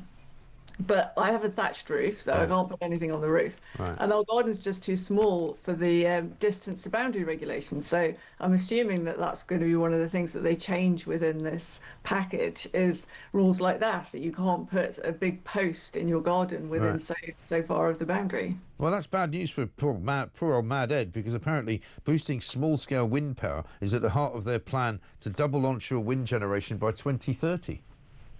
Yeah, I mean, I really just can't see this working. It's one thing to put solar panels on roofs. That doesn't really have a particularly sort of strong thing that other people could object to. But wind turbines are really intrusive, and the idea that everyone's going to be sticking them in their gardens, it just seems fantastical to me. And isn't it amazing that despite this government's problems fiscally, the fact that they're running out of money, the fact that they haven't got the welfare bill money through now, that's $5 billion less on their exchequer than they should have had, that the net zero fund doesn't seem to go down. They seem to keep being absolutely and utterly zealots when it comes to giving money to net zero. Well, that's true. And what's also really shocking is the financial impacts that we're going to have from the energy profits levy. It's already reducing tax take to the Treasury. But some analysts are suggesting that because of the way because of the way depreciation works and decommissioning taxation works, these taxes now are causing an acceleration of end of life. And so fields that wouldn't have retired for maybe 15, 20 years from now might start retiring at the beginning of the 2030s. It's just outside the OBR's forecasting period. But once they go into decommissioning, the government starts to hand cash back to the developers. And that could be several £billion a year from the early 2030s. And that just doesn't seem to be factored into their thinking at all. So not only is the tax income falling because production is falling because it's just not worth it for the developers, they're taxed at 78% now. But, you know, they'll start closing their fields early, and then at that point, the government has to hand over all this cash to them. It's just insane. It's the bad management of this really valuable resource that we have is beyond belief, really. Yeah, and yet they still keep pushing ahead and pushing forward with this sort of net zero plan to get us all off fossil fuels, to get us all into electric cars. The slowdown there has caused another 200 or 300 people to lose their jobs up in Sunderland at the Nissan factory. You know, they don't seem to get it. The people are not with them on this, are they? No, people aren't with them on this at all. And you've got wider deindustrialisation. It seems that every few days we're hearing news of factory closures, redundancies, and then they blather on about all these clean energy jobs. But really, the clean energy jobs are not manifesting in the UK. They're occurring in places like China, where the manufacturing is basically just moving there because energy is so much cheaper. People are not with this. People don't want wind turbines in their gardens. They don't want agricultural land covered with solar panels. They don't want to be forced to have a heat pump or an electric car. They don't want to be forced to have a smart meter either. I think a lot of people have made that pretty clear. And they object to the amount of money they're paying on their bills. Absolutely and I right. think it's been really shocking is how expensive the next subsidy rounds are going to have to be relative to the gas-based wholesale price of electricity. The offshore wind auction last year was already 13% higher than the wholesale price. And now we're hearing that, you know, the government wants to make the contracts longer, which will cost even more money. I think this is a huge waste of money. We're trying to power a modern economy with the wind and the sun. And for us, the sun has 10% capacity factor. We're the second worst country in the world for solar.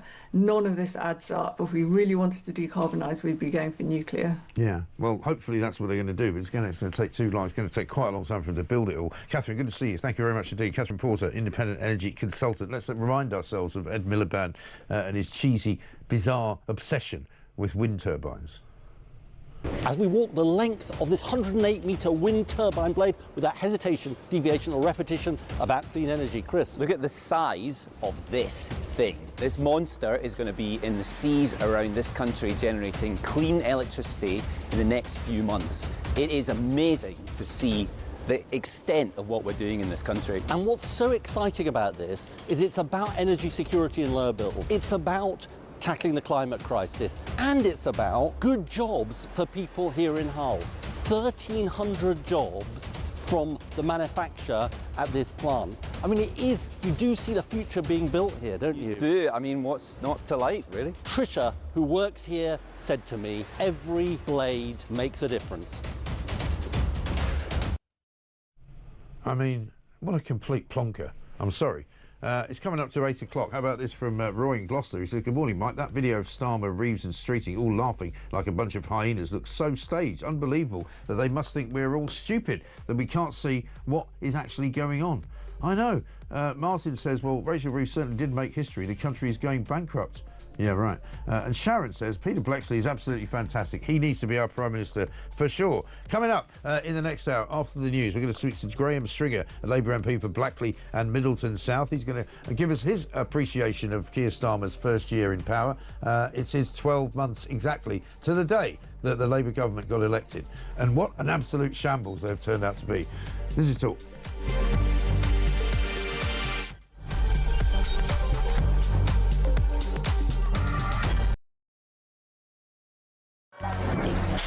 Five, 4, 3, 2, 1. Yay! 8722, start your message with the word talk. Who would you send to space and why? The person I would love to send to space would be Mr. Keir Starmer. And then I would tell the Galactic Empire that he was part of the Rebel Alliance and let them blow him away with the Death Star. No Brits was involved, no fingers could be pointed. You carry on taking the medication, George. Yes, I'd send all the Labour government to space with a one-way ticket and throw in the SNP for being useless. They're all a bunch of... Oh, all right, fair enough. One person, quite frankly, I think needs to go to space in a one-way journey is Jeremy Kyle. He goes on about his age one more time, how he's 60 this year, he was 59 last year, repetitively over the course of the weeks and months. We have to hear him, I'm 60 this year, I'm 60 this year. Richard Tice, did you put that cheeky bugger up to that? I'm hoping he's going to send me the invoice because that was absolutely brilliant. Which MP would you send to space? Oh, no, I'll get in terrible trouble if I answer that. But it's fair to say there's quite a long list. The sad thing is about sending people into space on a one-way ticket is I don't think that we've built a spaceship big enough to take the lunatics off this planet.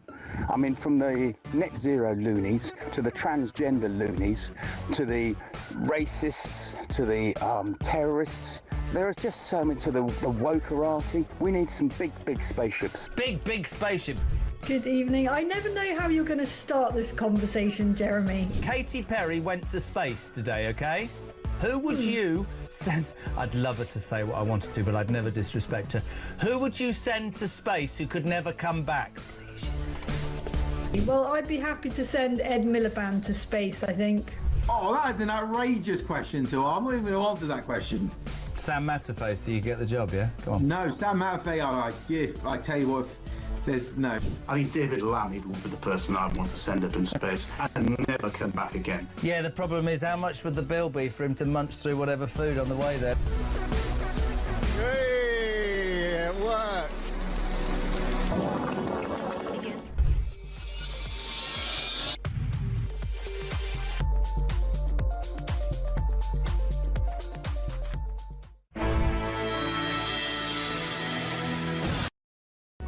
Across the UK, on DAB+, on your smart speaker, on your smart TV, and on your side. This is Talk.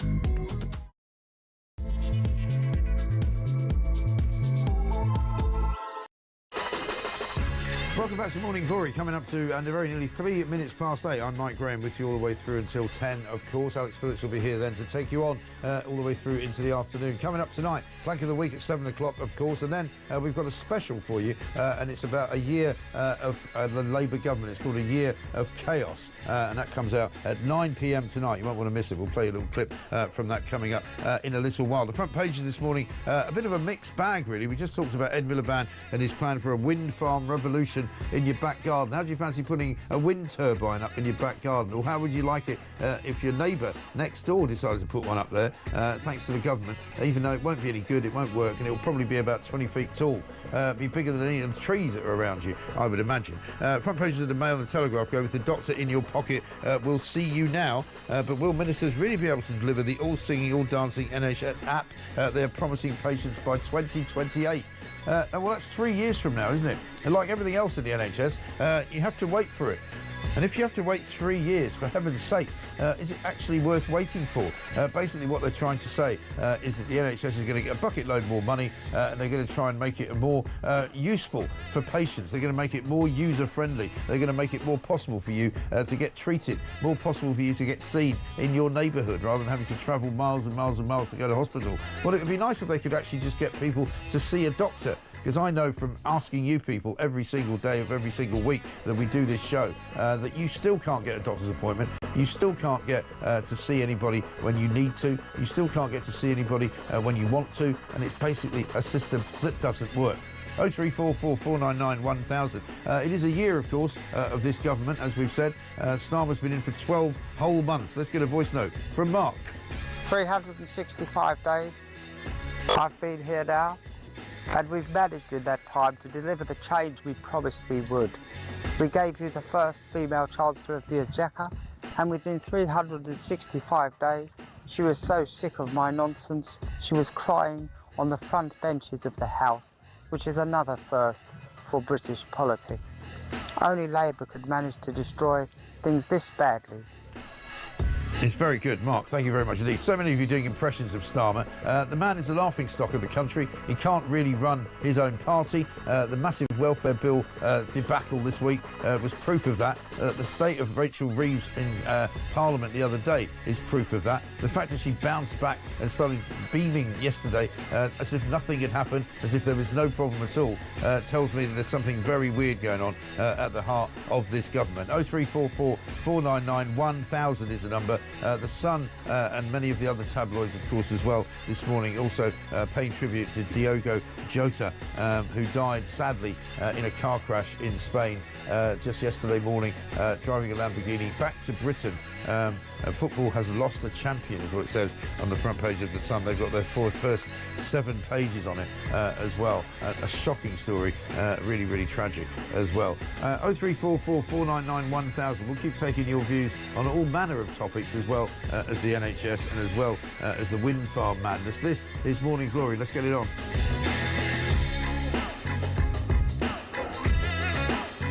Coming up, we're going to speak to Graham Stringer, Labour MP for Blackley and Middleton South. But first, have a look at this. This is coming out at 9 p.m. tonight. It's a talk special, 1 year of chaos. They promised stability. They said the grown-ups are back in charge. I was so happy you just couldn't believe. Our work is urgent, and we begin it today. I mean, you couldn't really scrape together a worse gang of misfits to run a dog kennel. Broken promises. Billions blown. Botched U-turns. And Britain is burning. One of the most immeasurably eventful. 1 year in power. And Britain in freefall. It's just been a disaster. 1 year of chaos. Friday, 4th of July. 9 p.m. Yes, I mean, it has been a year of chaos. I don't think you could describe it any other way, really. Let's have a look at Labour leadership man, Sir Keir Starmer. I call again for an immediate ceasefire in Gaza, the return of the sausages. I would like to send my warmest congratulations to President Trump. Of course, I wouldn't want Donald Trump round for dinner. The relationship between our two nations has been one of collaboration. I'm anti-Trump, cooperation. But don't underestimate the danger to the world if Trump is re-elected, and enduring partnership. Never happened before. This is unprecedented. And I think that just symbolises the strength of the relationship between us. I'm delighted that the inspiring Nobel Peace, Nobel Prize winner. True democracy is citizen-led. We demand a people's house! This project has always been about fixing the foundations of our country. It must be really incredible to be part of building, I mean, actually here, not just building. Smash the gangs to smash the people smuggling gangs. Could you please join me when I say 5? That man is not allowed in my pub. 4. That's assault. 3. That man is not allowed in my pub. 2. Get out of my pub. Go on. 1. Get out of my pub. Yay! It worked. It's not been the happiest of years, really, has it? Let's get Graham Stringer's view. Graham, Labour MP for Blackley and Middleton South. Very good morning to you. Morning. Forgive us for being a bit whimsical there. I mean, we know it's a hard job. We know that it's difficult for everybody in politics, and it's not as easy as it looks. However, Keir Starmer has not exactly done himself any great favours this year, has he? No. I think one of the things I don't do and won't do is argue with the facts. One can argue about what should be done, but it's not been a good year. This government is less popular than any previous government after 12 months. Yeah. And I think the reason for that is relatively simple. That there isn't a controlling mind of the government. Governing is difficult, and you have to sit down, work out what's the solution, and then go to your colleagues in Parliament, explain why difficult decisions have to be made, go to the electorate and say there's a tough time, we haven't got enough money, quite frankly, so we're going to take these decisions. And that hard work hasn't been done. There's been a sort of authoritarian flavour to some of the government. We've got to do this. You'll vote in the lobbies with us and the electorate will suck it up. And that's not a good look. No. And I think that's one of the reasons for unpopularity and mistakes. Yeah, and do you think that's a function more of their inexperience? Because, you know, I've seen this kind of situation I often compare politics and the media in a similar kind of way, because they're kind of similar bedfellows in a way. You know, I've seen people coming into newspapers and trying to run them in a way which they're not used to being run, and inevitably the person who's come in ends up taking the fall, because, you know, there is a certain sort of way of things and there is a certain way that things should be done. I agree with that. I think part of it is inexperience, and it's a tough job. What surprised me as a long-standing Labour MP is, after 14 years, how little detailed preparation there was in different departments, and how many of the cabinet ministers and the junior ministers came out with cliches and headlines rather than this is the detail of how we will improve the country, how we will improve the service. And that was quite shocking to me in a way. I was there at the start of the Blair government. And, I mean, the obvious example was Gordon Brown came in, steam coming out of his ears, and changed the whole relationship with the Bank of England and interest rates. He'd got a plan. And that was true of many of the departments. They'd sat down and worked out what they would and wouldn't do in opposition. It appeared we hadn't done that. So ministerial teams were going in there fresh, and that's a big mistake we're paying the price for. Right, indeed. I mean, I pointed out in a piece that I wrote for The Sun this week that, you know, minus 54 is the approval rating for Keir Starmer right now after a year of his tenure. And when Tony Blair was in at the end of his first year, his approval rating was actually plus 34. So a big difference between the approaches of the Blair government and the Starmer government. And I want to say this as well about Tony Blair's government. He seemed to have a lot more sensible people around him than Keir Starmer does. I mean, when we were talking this week about what would happen if Rachel Reeves was given the heave-ho, you can't really think of anyone who could step in as Chancellor of the Exchequer who would have the requisite knowledge or the economic sort of expertise to do it. There is no doubt that the Blair cabinet and the junior ministers, they not only had plans when they started, they were a talented lot. And Tony Blair actually had a spread of different political views in his cabinet. Yeah.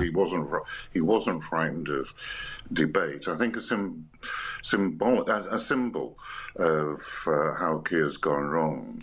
He put in a lot of new MPs who had no experience of Parliament, they'd never been ministers before, and he promoted them over people who had worked hard on the front bench, and I think that was a mistake. And I think he for comfort, he wanted people around him he could either boss about or he agreed with. And you need debate within government. You need challenge. You need people to say, actually, that's not going to work, or the electorate don't like that. And that's led to, as I say, a flavour of authoritarianism. Yeah, exactly. I mean, some of the accusations earlier this week about why the rebellion against the welfare bill was so big was that, you know, Keir Starmer doesn't spend much time talking to his MPs. He doesn't spend much time in the Commons tea room. He doesn't really do much in the division lobby. He's only voted, I think, 7 times. He doesn't spend a lot of time trying to engage in a way with ordinary Labour MPs. Is that a massive problem, do you think, for the party? I think it is. Just stroking Labour MPs in terms of, particularly the new Labour MPs, who some have never met him, they want to go back to their Labour parties, their constituencies, and say, I said this to the Prime Minister, or he said that to me. That's just human nature. And that matters when things get tough and there are difficult decisions. But it's not just Keir. I'm going to go back to the Blair government. But in the first year, 2 years, you couldn't move in the tea room, the smoke room, on the terrace for cabinet ministers. You were falling over them right, left and centre. Whereas this time, one sees a lot less of all ministers. I switched on the television to watch the Parliament channel on a Thursday when I come back to the constituency early, and I didn't recognise the minister. I'd never seen her before anywhere. So I think that is a problem. You need to constantly mend the relationships between the front bench and backbenchers if you want to go through the harrowing process of taking decisions that have to be made that nobody wants to make. If you were going to give this government currently a mark out of 10 for the first 12 months, what would it be?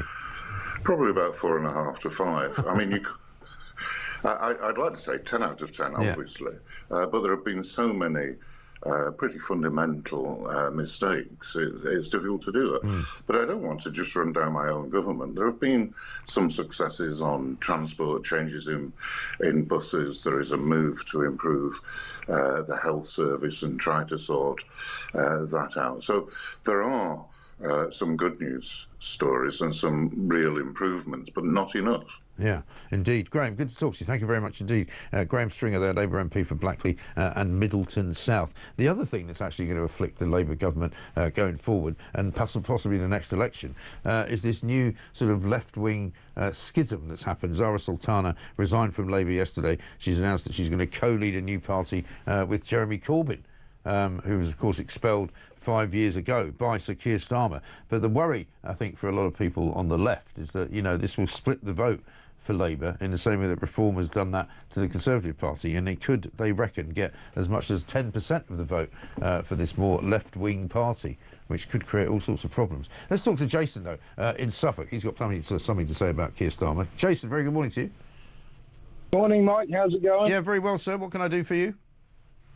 I'd just like to ask, if I tore my passport up and threw it in the sea, am I more likely to get a dental appointment? Very much so. Yeah, as long as you arrive on a dinghy, you'll be led straight to a place where there is a dentist on hand to sort you all out. There we go. Me and the family might be down on the beach this weekend then. Also, another little thing, there's a theory we are living in a computer simulation. Yeah. Now, I'm starting to think this really could be the case, because there's no way in real life what is going on is really happening, because you couldn't make this up. Is there a 12-year-old kid writing a computer program somewhere which we're living in? Because it's just not real, is it? It really isn't. I'm losing it. No, you're quite right. It's so bizarre. And with every day that passes, when you think somebody's going to make sense of it all, they make more nonsense of it all, don't they? Exactly. It's not real. There's something not right. I'm losing it. I don't know. Jason, listen, all I can do is wish you the best of luck for the weekend, and don't do anything silly. And if you do end up on a beach, by all means, walk towards the people from Care for Calais or whatever it is that they do, some of those charities, and they'll sort you out, I'm sure, with a dentist and a warm meal and a blanket, and maybe even a free phone. It's 18 minutes past 8.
1 year on. And it's already falling apart. We did it!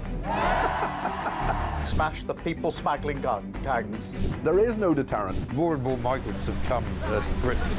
I thought Starmer would definitely last the full 5 years. Now I'm thinking 2 maximum.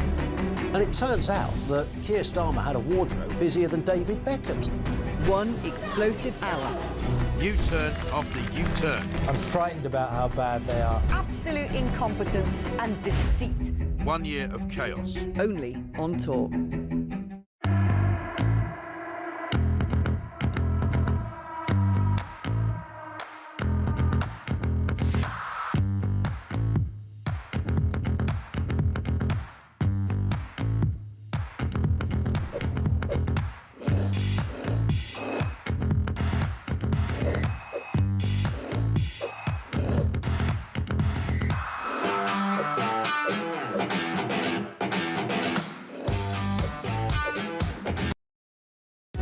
Across the UK, on DAB+, on your smart speaker, on your smart TV, and on your side. This is Talk. Welcome back to Morning Glory. 22 minutes past 8 is the time. This is, of course, the home of common sense with you all the way through until 10 o'clock. 7 o'clock tonight, Plank of the Week, of course, don't forget that. But also 9 o'clock tonight, we've got A Year of Chaos. It's our tribute to, well, it's not really a tribute. It's a sort of a special look at 12 months of this Labour government. Absolutely extraordinary stuff. One from Darts here, says, everyone keeps wondering why Labour are doing so bad. Simple answer, sir. I'm a businessman. Golden rule, never put a lawyer in charge of the company. They'll take you down a weird and wonderful legal road to bankruptcy. Shady lawyers, all of them. Yeah, I mean, I think that's very true. And that's the problem, isn't it, with Keir Starmer? He's a bleeding lawyer. Let's have a look at him when he went to visit Donald Trump. It is my pleasure to bring from His Majesty the King a letter. He sends his best wishes and his regards, of course, but he also asked me to bear this letter and bring it to you. So can I present the letter from the King to you? Thank you very much. Am I supposed to read it right now? Yeah, please do. I will do. I've got to tell him what your reaction is, so I need to know. I need to know. He is a great gentleman. A great, great gentleman. There he is with that hand. I've got to tell him my reaction. I've got this letter for you. I mean, just horrific, isn't it? And then he goes with the hand. He puts his hand on his shoulder like this, and it's like, it's just too long. It's there too long. It's like literally just, if you want to touch somebody on the shoulder, fine. Don't leave it there. It's not good.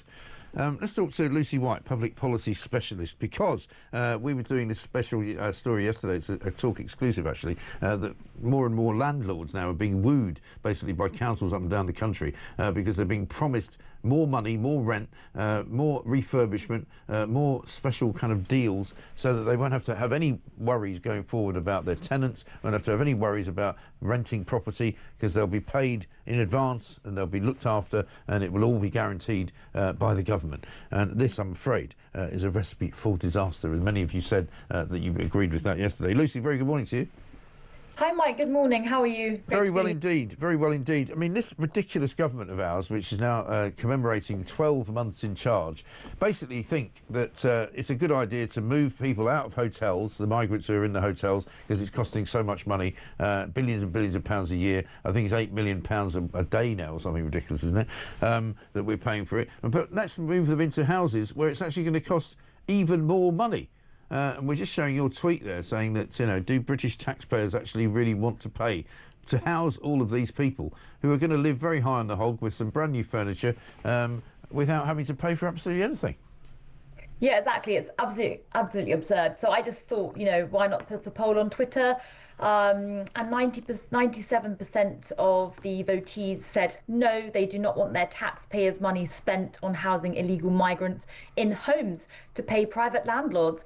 And the joke is that the 3% that said yes, I do want my taxpayer money to be spent on housing illegal migrants in private property, those 3% are probably either the illegal migrants themselves or landlords, because absolutely no one else would agree with this absurdity. It is mad, isn't it? Because, you know, the problem is it just creates an even bigger kind of, you know, rod for our own backs. Because, one, you might be moving people out of hotels, but all that will mean is that there's more room to put more people in hotels. And instead of leaving them in one place, you kind of scatter them around the country, in streets and in residential areas around Britain, which people might not want. And one of the other things that people have said to me is a lot of the new build sort of estates that are going up, which have got something like, say, 35% for social housing, that will end up being filled with a lot of these migrants, won't it? Oh, it's terrible. I think a lot of people are focusing on the economic side of this disaster, but I think most importantly is the social and cultural disaster.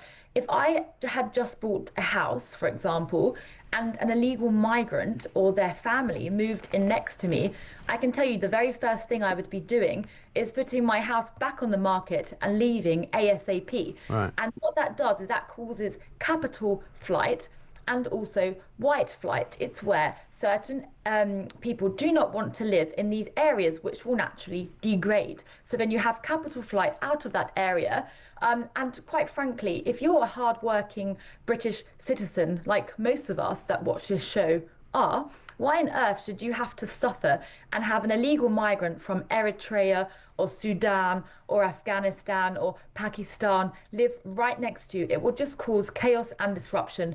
You would be desperate to leave your house every day, but then you would fear returning because you have to live next to these people who are just, quite frankly, incompatible with our way of life. Yeah, and that is the problem, isn't it? And there doesn't seem to be any end in sight for any of this. I mean, we've got the migrant tracker up there today. Something like 43,000 plus is now the official number of migrants who have come here since Keir Starmer became Prime Minister. 43,842 there, which will probably creep up, I would imagine, in the next day or two, to pretty much close to 45,000, which is a massive number of people. It's an entire football stadium full of people, and it's an entire town full of people. Where are they all going to go? Yeah, well, I tell you what, we need a policy of remigration. We need to get them out of here. They need to be detained and deported immediately. One other statistic, which I feel is slipping from the news, is that 45,000 illegal migrants have just disappeared. Yeah. This is insane. They've been placed into hotels and they've just disappeared, which, let's break this down. So number one, why were they not monitored in the first place? I believe, as, by the way, they are criminals, each and every single illegal migrant that enters our country, they need to have electronic tags, the ankle bracelets on them so that we can track exactly where they are. Right. And if they don't like that, you know, if they were a genuine asylum seeker, they would say, oh, I'm just grateful for shelter and food. You know, I don't need to live in Central One Hotel in London. I don't need to complain about the food. Yeah, you can monitor me, that's fine, because I just care about being safe. You know, these people they are frauds. They are not asylum seekers. I will refuse to call them asylum seekers. Right. They are illegal migrants. There's 45,000 of them missing. And also the other thing we need to look at is the Home Office is completely corrupted and compromised. I spoke on Talk the other day about Imran Mullah, the Home Office worker who had been accepting bribes of thousands to bringing Bangladeshis and Turkish illegal migrants to accept their claims. Yeah. And I've got a statistic here for you, Mike, which is this. Between 2018 and 2025, 51,600 asylum seekers had their refugee status approved, and only 25,600 were refused. And that is exactly by chance. 67%, i.e. 2/3 were approved, and only 1/3 were not approved.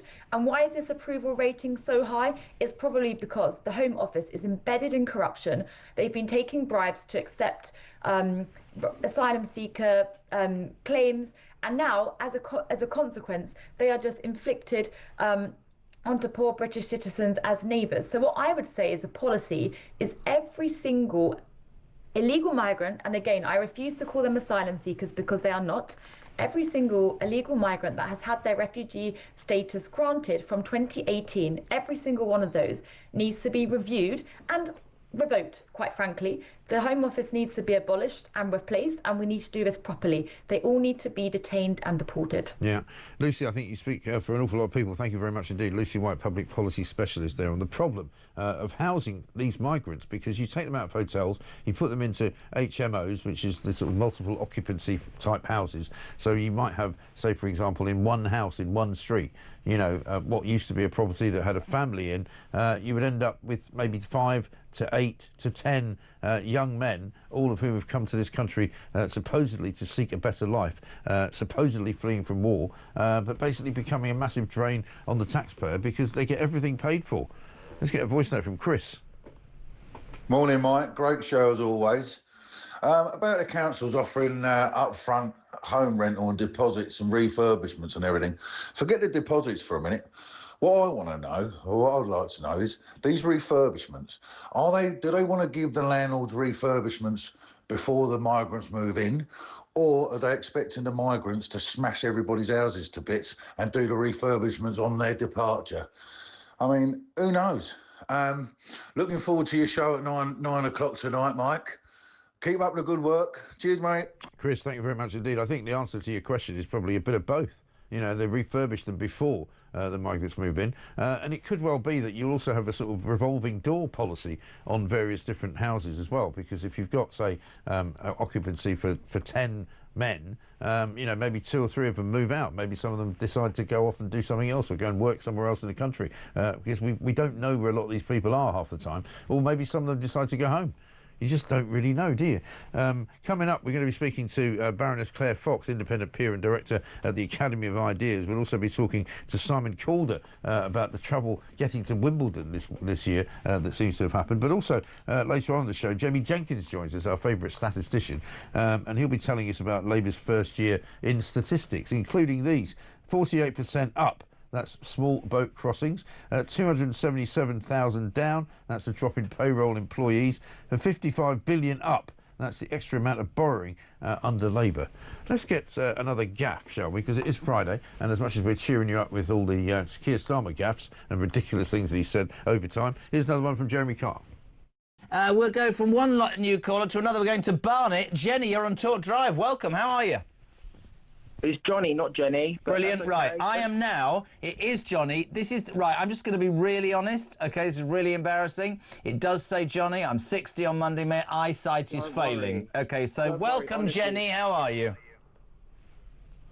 Welcome, Jenny. Johnny, whoever you are. It's a great thing, isn't it, to be able to call into a radio station like this, a TV station like this, and get your views heard. 0344 499 1000 is the number. Mark in Selby says this: Mike, 26 British MPs voted not to ban the Palestine Action Group, who have actively attacked British military sites and hate the West. This is utter treachery against the UK. They must all be sacked and by-elections held. This behaviour would never have happened 10 to 15 years ago. What has this country become? It's a question that an awful lot of people ask an awful lot of the time, Mark in Selby. Thank you very much indeed for that. Coming up, Baroness Claire Fox. We're going to talk about what is going on with the Home Office, because not only are they completely making a dog's breakfast of the dealing with the illegal migrants, but even the legal migrants who are coming into the country aren't being properly monitored either. And when their visas run out, nobody knows what happens to them. But guess what? They all stay, and they all get jobs, and they all work in the black market. 8:33.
across the UK.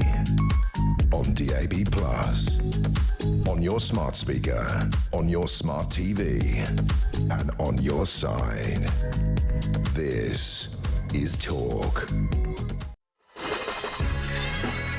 Welcome back to Morning Glory. It's 8:35. I'm Mike Graham with you all the way through, of course, until 10 o'clock. Bridie says this. Ms. Sultana has said that she's joining Corbyn and other independents. We can all imagine which independents they will attract. The People's Party for Palestine unites. Well, absolutely right. And Morning Mike, says Tracy in Wakefield. Can someone tell me who's paying for the new far-left party? I don't know the answer to that, but I dare say they'll have a few backers who might give them money. Jeremy Corbyn's never struggled, has he, to make his way through Parliament. Let's talk to Baroness Claire Fox now, independent peer and director, of course, of the Academy of Ideas. Baroness Claire, very good morning to you. Morning, Mike. So, we're celebrating, or commemorating, should we say, a year of this government, which has been about as bad as I can imagine a government has ever been. Just before we talk about the Home Office and their specific problems that they've got with people coming here and them losing track of them, what have you made of the first year of Keir Starmer's government? Well, it's been catastrophic for them, but it's been worse for everybody else. I think that it's the problems are so bad that you almost forget them. You know, you kind of just concentrating on this, and you have to remind yourself of the way they handled the riots, the way that they handled or didn't handle the grooming gang scandal, the multiple ways that they've attacked ordinary people, from farmers through to the national insurance contributions that mean that there are no jobs. I mean, all of these things, just one after another. And I think that Starmer's particular inability to relate to ordinary people is now extended to the fact that he can't even extend an empathetic, hand on the shoulder to his chancellor, right? No. So whatever way you look at it, the man is not a man of the people. He really isn't. I mean, he actually was on Chris Evans' show yesterday in Virgin talking about this, and he was asked about the incident in Prime Minister's Questions, and he actually said, believe it or not, he didn't know she was crying. And you think, seriously? That's how, kind of aware you are of your closest colleague, the woman he described as being in lockstep with, the person he said that he literally, like, they're one and the same person. They work together, have worked together for years. He didn't know she was upset. I mean, how is that even possible? Well, one thing that you can say is whatever the story behind the story of this is, it's going to be absolutely etched on the memory of the nation. Yeah. And you're not going to forget that. And this is, of course, the worst and most unforgivable thing is they were trying to introduce welfare reform. It was badly thought through, absolutely catastrophically upset everybody. But they are right on this. We need welfare reform. Yeah. We cannot afford the levels of welfare that are actually being doled out. There is a major problem in terms of the numbers who are gaining access to all of the different things like PIPs and so on. Yeah. Largely, not because people are trying to cheat, but largely because you've got a situation where the assessments are done online or by the phone. Yeah.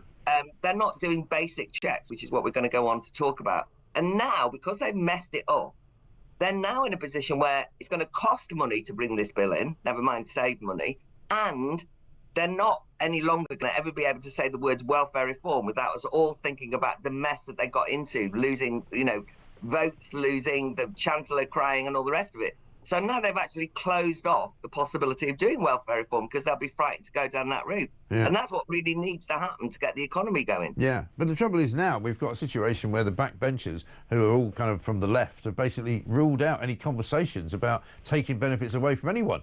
So as far as they're concerned, everyone that's getting benefits must deserve them. So there's no possible sort of public speaking around that issue, is there?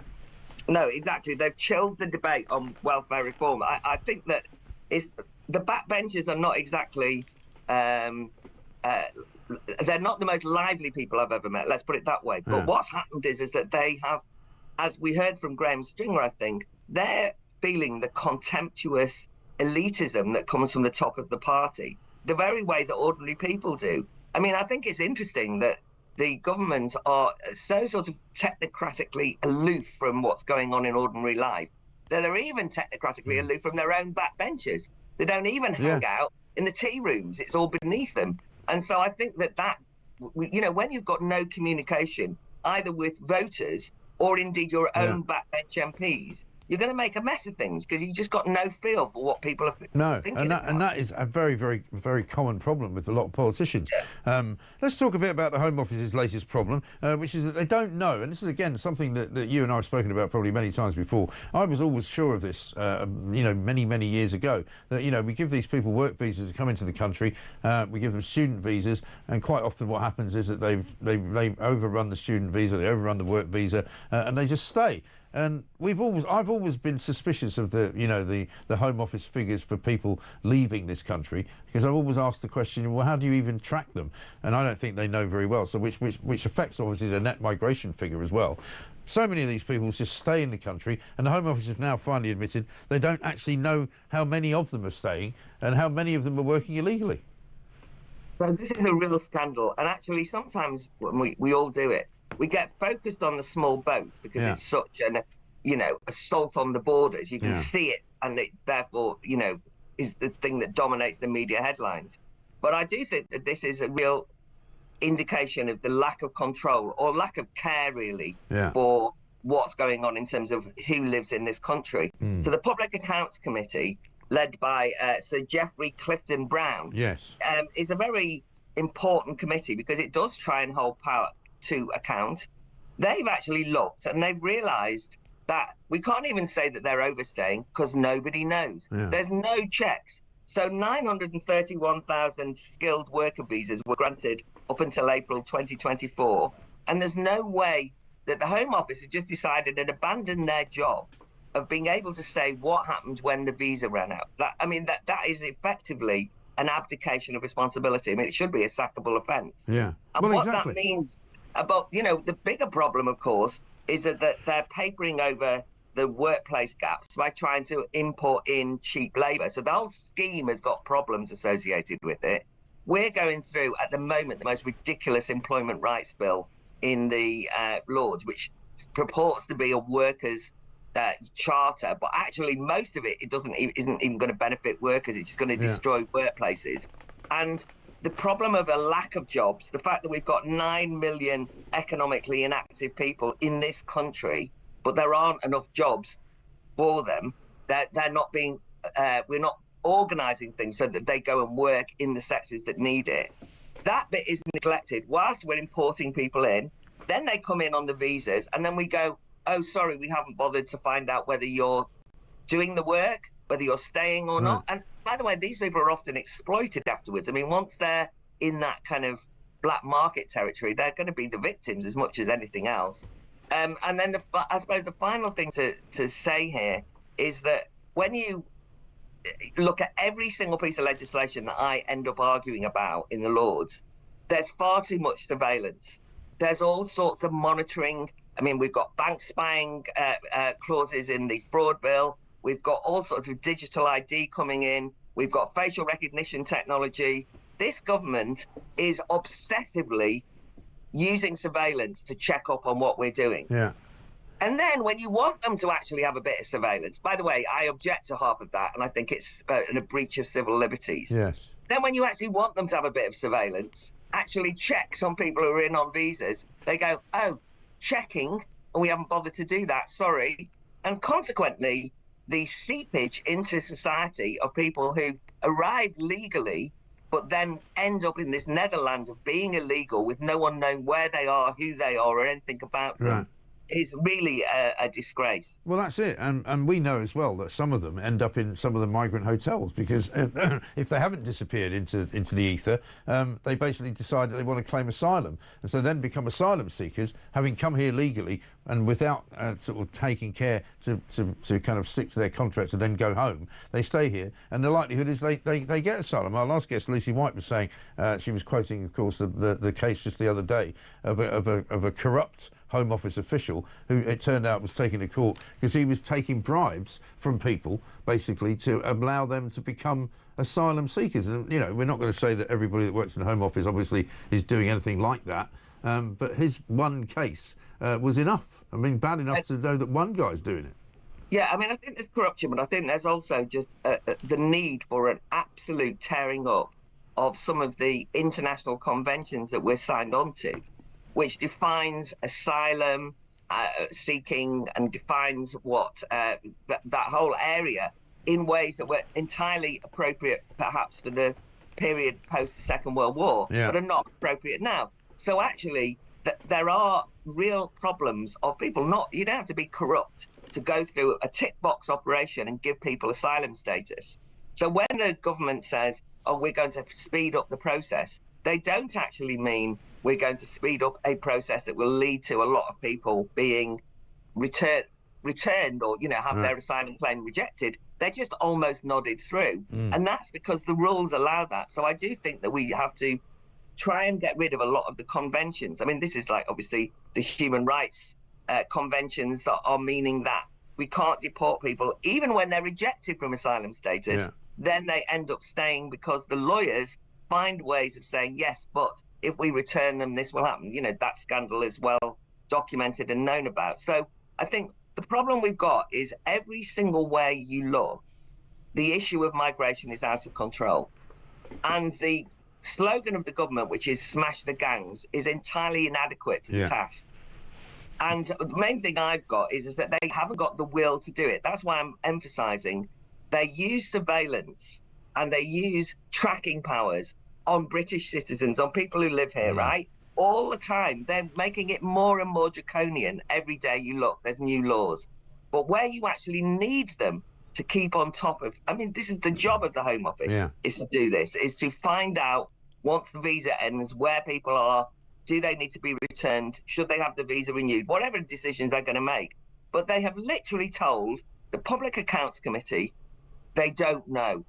We haven't kept track on them. They didn't even try. That's the point. No one is being deceptive here. It's a failure of the Home Office to take seriously the important job of knowing who lives in this country. Yeah, you would think that would be the main thing that they should be doing. Claire, very good to talk to you. Thanks very much. You've got to run. Baroness Claire Fox, their independent peer and director at the Academy of Ideas. Coming up, we're going to talk to Danny Stone, MBE, from the Anti-Semitism Policy Trust about the BBC's problem. And also, of course, Simon Calder will be here to tell us all about Wimbledon.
One year on. And it's already falling apart. We did it! Smash the people smuggling gangs. There is no deterrent. More and more migrants have come to Britain. I thought Starmer would definitely last the 4 or 5 years. Now I'm thinking 2 maximum. And it turns out that Keir Starmer had a wardrobe busier than David Beckham's. One explosive hour. U-turn after U-turn. I'm frightened about how bad they are. Absolute incompetence and deceit. 1 year of chaos. Only on Talk. Across the UK, on DAB+, on your smart speaker, on your smart TV, and on your side. This is Talk. Welcome back to Morning Glory, 10 minutes to 9. I'm Mike Graham with you all the way through until 10 o'clock. We must be moving along because there's an awful lot to get through between now and then. Of course, including all of your calls, 0344 499 1000. Wimbledon. Fortnight is upon us, and of course some of you may have been watching it over the course of the last few days. I certainly have. But one of the things that of course has been happening is that the travelling to Wimbledon and getting home from Wimbledon has apparently been a real problem. Sadiq Khan's been ordered to get a grip of the transport chaos at Wimbledon as it is risking London's reputation globally, we're hearing. This is coming from Paul Kohler, Lib Dem MP for Wimbledon, who's chairman of the Transport for London. Sorry, he's not. He's blasted London Mayor, who's chairman of the Transport for London, telling him this is an international embarrassment. Let's talk to Simon Calder, travel correspondent at The Independent. Simon, very good morning to you. Now, I didn't know about this. I happen to be going on Saturday, so obviously this is of some interest to me. But what's going on? What's wrong with the railways? Well, yes, let's just put things into context for people who perhaps aren't familiar with the geography of this. But Wimbledon in southwest London, nearest tube station is actually called Southfields, and it's a leafy suburban station. But unfortunately, yesterday we had massive problems on the District line. That's the green one. And once you get to the kind of western, southwestern end of that line, things tend to unravel. Anything beyond Earl's Court, and you were hoping for the best. And we saw 10 deep crowds on the platform. It was just extraordinary. The Transport for London, as you say, Sir Sadiq Khan is responsible for it, says, sorry, we've got problems with, well, there was a breakdown at Tower Hill at the other end of the line, and then there was issues with the track, which is jointly owned by Network Rail. So a bit of buck passing there, I suppose. But this is such a crucial time, it is. Mike. Because I've just been looking this morning. I'll give you a live report from the TfL site. So instead of having trains every 2 or 3 minutes, which is what you need, I've seen trains spaced out at 9 minutes apart. God. And then you get 3 in 2 minutes. It's just ridiculous. You've got to get your best people managing this service, just shuttling passengers in and out really efficiently. But I'm afraid it's one of those things where the attitude seems to be, well, you haven't got much choice really, have you? So you're just going to have to put up with whatever you get. However, I'm sure that they will be laying on extra special trains for you on Saturday, and maybe. Well, I'm not risking it. I don't, as you know, I don't risk public transport when I actually have to get somewhere. So I'm going to get down there in a car. But I don't know how I'm going to get home. So let's hope they fix it. But it's a 2-week period, as you say. You think they could just get it right for 2 weeks, wouldn't you?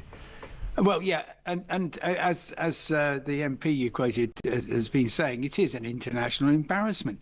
You've got a couple of things going on here. First of all, we need to be able to say, yeah, we're hosting the greatest global festival of tennis, and we are going to make very, very sure that you can get there efficiently and get back efficiently and have a great day. But at the same time, there are 100,000 people who live around that tube station, and they deserve a decent service too. And I'm afraid when you've got a monopoly provider, then, well, it's very easy for them just to say, well, it'll probably be all right. And eventually everybody will get where they need to go. So, I mean, I've been following the programme, watching and listening all morning. It's remarkable how wonderfully well everything else is going, I would say. Yes. Yeah. Join me too in commemorating the 1-year anniversary of Keir Starmer's fantastic government. And if you've got any real hope for that, I'll sell you some swampland in Florida. Good to see you, Simon. Have a nice weekend. Thank you very much indeed. Simon Calder, travel correspondent at The Independent. We're going to speak in a moment to Danny Stone, MBE, who's the CEO of Anti-Semitism Policy Trust. He's got quite a lot to say about Tim Davie and the BBC after what happened at Glastonbury. Let's get this from Carol, though, from Shoreham by Sea. Morning, Mike. I just want to say I think your show and talk in general have the best knowledgeable and interesting guests over and above any other station. Thank Thank you. And please keep providing us with quality broadcasting. Looking forward to your show at 9 p.m. I'm sure it will be hilarious. Have a great weekend. Yeah, that's at 9 p.m. A year of chaos. You don't want to miss it. It's all about this past 12 months and Keir Starmer's leadership of it. And one of the things that's been dominating the past 12 months is the terrible output coming out of the BBC, not least, of course, what happened at the weekend at Glastonbury. Danny Stone is here. Danny, MBE, good morning to you. Good morning. Thanks for having me on. Thanks for joining us. We've been seeing Tim Davie sort of trying desperately to tell everybody how destroyed and disturbed he is about the fact that this dreadful Bob Villain character was able to broadcast over the BBC at the weekend, despite the fact that Tim Davie was actually there and seemed to have green-lighted it. Well, I think it's interesting to see how quickly the BBC has moved. I was very disappointed over the weekend with the initial statement that the corporation put out. It didn't hold its hands up. It didn't take any ownership.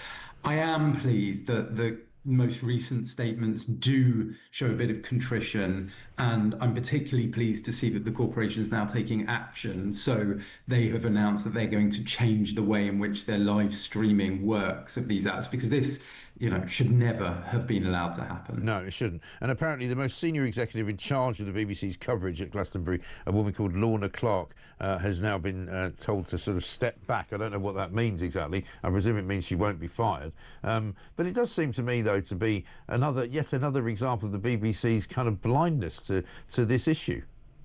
They certainly have got a problem when it comes to anti-Semitism, and that's long been the case. I have been engaging with them, and I know that there will be efforts to try and improve the training of members of staff, for example, so that is to be welcomed.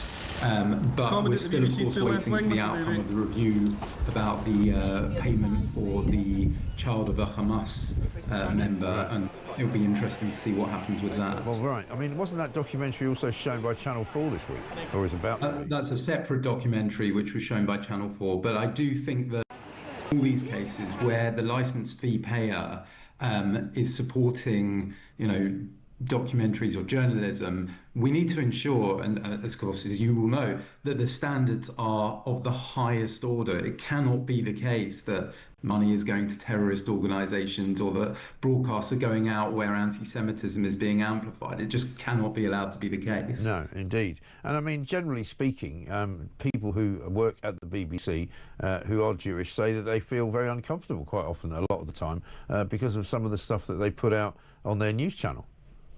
That's the case for certain. I've engaged with the BBC Jewish Staff Network before. I mean, I do know that Tim Davie sent a message to that network to try and reassure them after the events of the weekend. Yeah. Some of them, I think, welcomed that. Some of them, I think, were sceptical. So it's not a uniform opinion amongst Jewish staff at the BBC. There are lots of different takes, of course.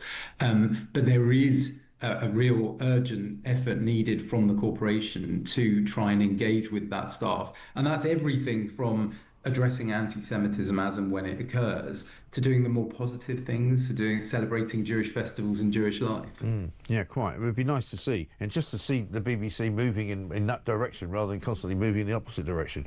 But great to see you, Danny. Thank you very much indeed. Danny Stone, MBE, CEO of Anti-Semitism Policy Trust. Let's get a voice note from Annie. Hey Mike, great show as always. Annie from Tring here. Beautiful Tring, used to live in North London, but a HMO was directly across the road from me. I could tell you stories that would make your hair curl. No one wants to live near a HMO full of asylum seekers. They're an utter nightmare. Wow. Maybe, Annie, we'll have to get some more details out of you on that front. So if you can, perhaps you can leave some of those with our production team. Because that is the big problem, isn't it? So many of these people who are now coming here illegally, 43,842 at last count, with soon rising to 45,000, I'm sure, are now going to be moved out of the hotels into private dwellings, which will be sourced by local councils from local landlords, who will be then renting to multiple occupancy units, basically, for many of these young men to live in. And as you heard from Annie there, it's an absolute nightmare. Nobody wants to live next door to them. One here from someone who doesn't give a name. Britain is now the cultural toilet of the world, and it's entirely down to our government's past and present. Utterly shameful. Yeah, exactly right. Coming up in the next hour, William Clouston's going to be here from the SDP. He'll give us his take on a year of Keir Starmer. I don't think it's going to be terribly positive. Don't forget the podcast, Morning Glory, comes out, of course, every single weekday after we've finished, around about 10:15, 10:30, and you can get your hands on it if you've missed any of the show, Monday to Friday, 4 glorious hours every single day. This is, of course, the Home of Common Sense. We'll be back after the news.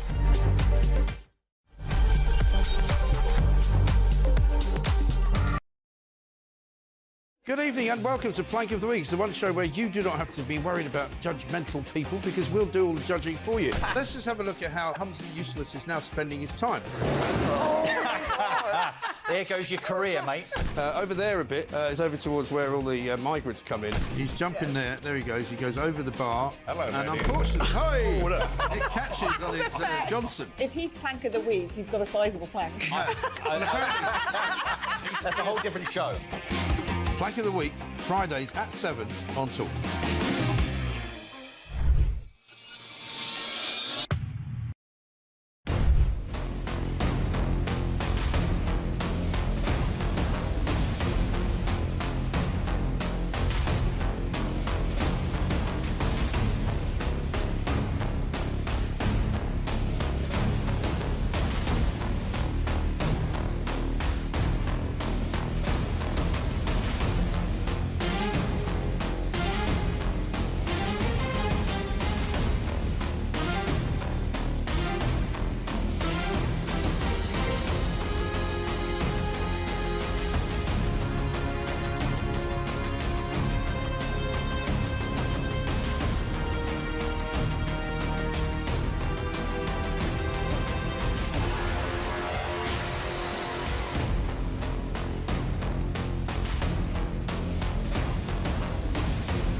Hi, I'm Kevin O'Sullivan, and I've got a message for you. Welcome back to this blockbuster edition of What Just Happened. It really is a good one, I think. It's so funny that people...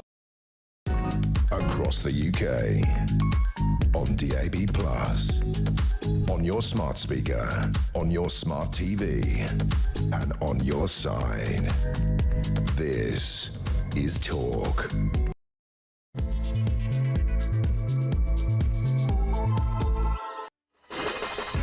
Welcome back to Morning Glory. It is coming up to 4 minutes past 9, and it is, of course, July the 4th. If you're from an American perspective, you can celebrate Independence Day, and a very happy Independence Day to you as well, and to certainly all of my American friends and bits of my American family. I shall wish that.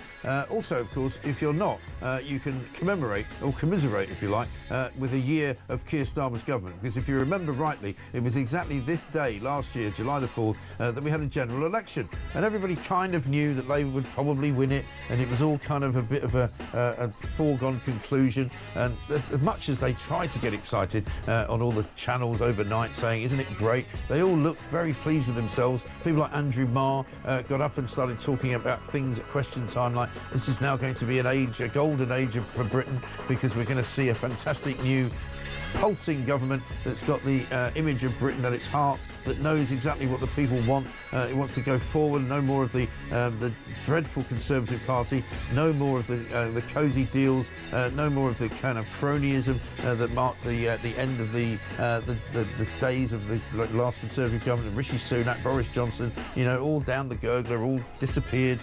No more of that at all. We'd have a new, clean, fantastic government for the people, and it would be a government of service. Do you remember that? And it would be a country-first government. It would not be a party-first government. Country-first indeed. Unfortunately, it hasn't quite worked out like that. After 12 months, Keir Starmer is the most unpopular Prime Minister in the history of the world. Nobody has been more unpopular. His approval rating is minus 54.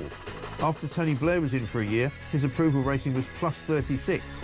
That tells you something about the way that Labour has changed, doesn't it? William Clouston's here from the Social Democrat Party. William, very good morning to you. He'll give us his assessment of the year in politics for Keir Starmer. It's not very good. I don't think anyone has got a good word to say about them. Graham Stringer, Labour MP, we had him on in the last area. He gave him 4.5 out of 10. And he's on their side. So, I mean, that's how ridiculous it is. Rachel Reeves, nobody knows what's going on with her. On Wednesday, she looked for all the world like she was about to resign. She was at her wit's end. She was weeping. She was wailing. She was sobbing behind Keir Starmer, who later said he didn't even notice.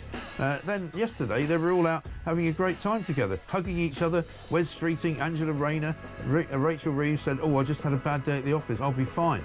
Well, really? So the big personal problem wasn't really a big personal problem. Nobody really knows what's going on. The trouble with this government, nobody believes a word that they say. And nobody really understands what on earth they're up to.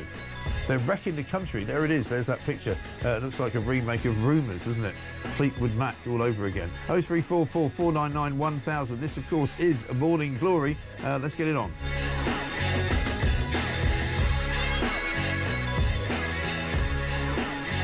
Coming up later on tonight, of course, at 9 o'clock, we've got A Year of Chaos, which is our particular documentary on the year that Keir Starmer and his government have had. Just before we talk to William Clouston, have a look at this. This is a clip of Starmer over the course of months. Finally, to underline the importance of this bond, to bring a letter with me today from His Majesty the King. To smash the people-smuggling gangs. And in relation to the particular point, the Prime Minister, the Leader of the Opposition, old habits die hard, and the Prime Minister knows the legal framework, to put that to one side. We have to, the Leader of the Opposition. I call again for an immediate ceasefire in Gaza, the return of the sausages, the hostages. And you see President 45 different than President 47? All presidents are different. They're all different. Like all prime ministers are different. The president and I have got a lot in common. We get on well. I think we understand one another. Yeah. I mean, as ever, people will say, "Oh, but you missed out this bit or that one or the other." There's so many things. William, very good morning to you, by the way. Morning. I wrote this piece in the Telegraph, and a lot of the comments underneath were saying, but you didn't mention, you know, the EU, and you didn't mention the betrayal and the fishermen. You didn't mention the Chagos betrayal. You know, there's so many things that you do if you're writing about or talking about the year of Keir Starmer, the first 12 months. I mean, it's been horrendous, isn't it? Horrendous, yeah. It's the worst, easily the worst start to any government in living memory, probably in history. Yeah. I mean, it's astonishing. And as you say, you make a list of their achievements, it's extremely small. I'm really struggling to think of anything they've done to the benefit of the country. Right. And so much damage, so much damage. So Graham Stringer's only thing that you could really say was good, because he said there's been some good things, and I was like, well, what are they then? Buses, apparently. They're going to bring some more buses to the north of England. But again, it's something they say they're going to do, but they haven't done it, because they specialise, this government, in announcing that we're going to do this, and then they don't do it. No, they're not really poor on delivery, and so the instinct is. And I think this goes right to the nature of what Starmer is, right? So Starmer is a lawyer. He's interested in law and regulation, so he's a regulator by sort of instinct. Ask them to do anything, to build anything concrete in the real world, they're really struggling. So on the all innovation isn't his thing, is it? No, and very poor on business. So how do you build? How do you get the housing sector sorted? They have no idea. I mean, they have no idea. All they can do is tax and regulate, tax and regulate. So actually, housing completions in the first quarter are actually down. Yeah. From even previous years. And the housing market generally is down because of the stamp duty rise. It is. A lot of people that I've spoken to who were thinking about either moving house or either downsizing or going up one, are just not doing it because again we don't want to pay the stamp duty. And they're specialists in taxation. Yeah. But I think you could. Yeah, you're quite right, mate. You could talk about the betrayal on Chagos, which is absolutely astonishing. Yeah. The fishermen sail down the river, all the rest of it. You can say all these things, but I think the biggest single macroeconomic problem we have is you have a chancellor with no real commercial experience and lied on a CV. Yeah. And from the start crashed confidence. Yeah. And if you crash confidence, it's a real. I would have wanted to give them credit for the country's sake. They get a new government. The Tories were shockingly bad. Yeah.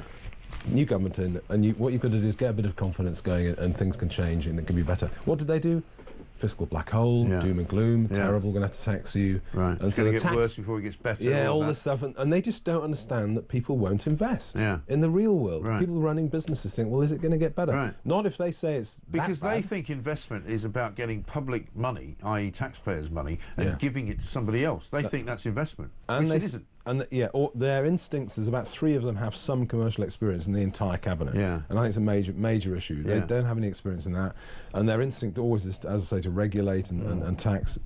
Delivery is not a No, it's not. And I mean, I think the economy is really in for a very, very difficult time over the course of the next sort of 2 or 3 months because, again, you get these little stories. And we had AstraZeneca the other day talking about leaving the country, effectively like checking out, not just physically, but also from the stock market here and everything. We've got Legal & General warning basically that they don't any longer trust Labour on fiscal policy, and they basically said the markets can't trust that what's been put forward will be put in place, and you will see an adverse reaction. It was quite a big one this week, but it could be worse in weeks to come. Well, it's like a death spiral, actually, what's happening fiscally, and you've got a childish series of backbenchers in Labour, innumerate children that don't grasp the fact that you can't just keep on. The welfare bill can't considerably go up constantly. You can't have 3,000 approvals for PIPs a day. No. This is crazy. Right. And you can't have more people on benefits than you have paying tax. No, you can't. It just doesn't add up. No, the tax literally the tax base won't stand it. And at every single turn, it's like the tax grab on NI and all the rest of it, which is a jobs tax. That filters through. Things get worse. And what do they think? She's going to break her own fiscal rules. So what do you do? 5 or 6 new tax rises later on this year. Makes it all worse. Every single time it makes it worse. Quite incompetent. And the crying thing, bonds, the gilt rate spiked. It's settled down a wee bit, but I mean, come on.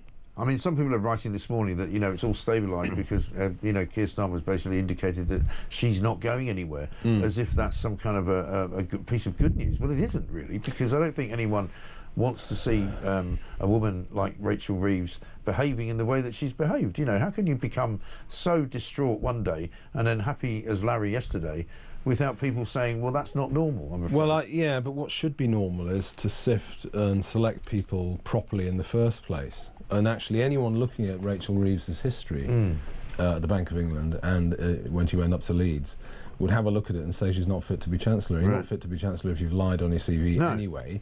But Starmer what a friend said, it was strategically incurious of him not to bother to. And he knew about that. Right. It's like Watergate, isn't it? What did you know? When did you know it? When did you know it? Because for him, for somebody, this is what the kind of paradox is about him. Because despite the fact, as you quite correctly say, he's a lawyer, he loves regulation, he loves to be able to sort of prove something by law, even if it's demonstrably not true. Like he was quite happy to say that a woman could have a penis until the Supreme Court said that she couldn't. Weather vane. Right? And then suddenly he went, oh, right, OK, so now a woman is I know what a woman is because I've been told by the Supreme Court, it's written down, it's a law, but he's quite happy to lie. He's quite happy to be very economical with the truth, and he's very happy to overlook things that people do that would otherwise lead him to sack them. Their modus operandi, the way that he works, is actually to gaslight the public. And I've written about it, it's like a Soviet system.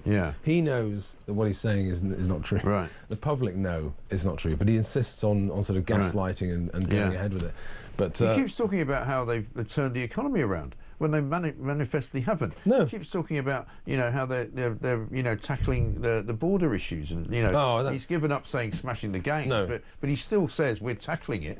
But that also gets. I've mentioned the tax and regulation, but the other instinct that this class has of politicians is to govern by slogan and comms. So that's what he thinks. That's what it's about. Right. The Tories had stop the boats. He has smash the gangs. Right. Some 20-year-old somewhere said that's what we need. Let's have a slogan: smash the gangs. Yeah. Well, sorry, the arrivals have gone up. I could have told him that would happen unless you changed. He's their best partner. Right. Absolutely right. I mean, you charge him with being complicit in the smuggling of people, people trafficking, because it's because of him. I mean, now what we're hearing, and as I'm sure is being broadcast back to all parts of Europe where these people are coming from, that if they don't put you up in a hotel, don't worry, they'll give you a house. That's the next thing. We're going to have HMOs all over the country. It's a great deal. People, young men of fighting age moving into your street. Very near you very soon. And they've tried to suppress the crime figures for years, and that's coming out. And the public will find more out on social media actually and through FRI requests than they will from a government like this. No, it's a shambles. I don't, literally don't know where to start. Well, today we find out that the Home Office doesn't even know where the people are who come to the country legally, who then overstay their visa and probably remain here for an awful lot of the time. I know we did a story a couple of weeks ago about how many of them actually then decide they want to claim asylum, and they don't want to go back to their home country, and they're now being put up in the hotels. And so it's not just the illegal migrants that are doing it; it's the ones who are coming here legally. And the public should know the scale of this. So on those figures, it was a select committee in Parliament, wasn't it, that got the figures out. And there's about roughly 1.2 million people coming in on the skills, not very high skills, but skills visa route. And about 500,000 dependents. And they come in and they count them in, they don't count them out. They don't count them out. And they're scrabbling around, Mike, trying to look at manifests for airlines and check the numbers off because the Home Office can't do its job. Right. A sensible state, go to a sensible, well-run state like Singapore. They know how many, they can check you in and they can check you out. And they know if you're there and they know if you're not there. We have no idea. In fact, it's the same with illegal migration in general. The best estimates to how many illegals there are in this city that we're speaking from is Thames Water. They can tell how many people or food or how much food is consumed. They know. Well, and it's rough. the reason that also this is important is because the net migration figure that we get given every year is based on, in part, how many people have left the country. Yes. And if they don't know where these people are, then how do they know? But they don't know if it's the same people. No, exactly. No, it's really. I mean, I would say just basics. So I'm saying the net migration figure might be much higher actually than we think. Then could easily be. No, it probably is. Probably by 500,000 a year. And they have no idea. And it's total indifference. Now you look at the Home Office budget and you think, what are you paid for if you're not even doing basic data collection like this, knowing who's in the place and knowing who's not? I know. They don't want to. It is absolutely extraordinary. We're out of time, though, unfortunately. Thank you very much indeed. William Clouston from the SDP, very sensible man. Coming up 17 minutes past 9. We're going to go up to Anfield in a moment to speak to Amelia Beltrao, who's TalkSport's presenter up there. She's going to be giving us the latest news from that terrible, awful story. It's on the front page of the Sun, the front 7 pages of the Sun, of a Liverpool player, of course, who was killed in a car crash just yesterday. We'll come with more of that coming next.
1 year on.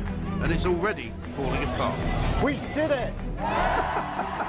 Smash the people smuggling gangs. There is no deterrent. More and more migrants have come to Britain. I thought Starmer would definitely last the 4 or 5 years. Now I'm thinking 2 maximum. And it turns out that Keir Starmer had a wardrobe busier than David Beckham's. 1 explosive hour.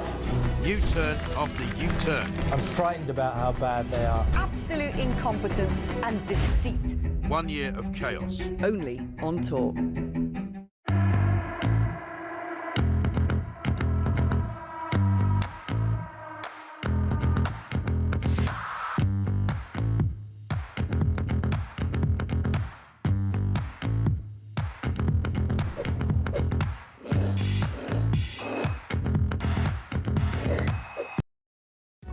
Across the UK, on DAB+, on your smart speaker, on your smart TV, and on your side.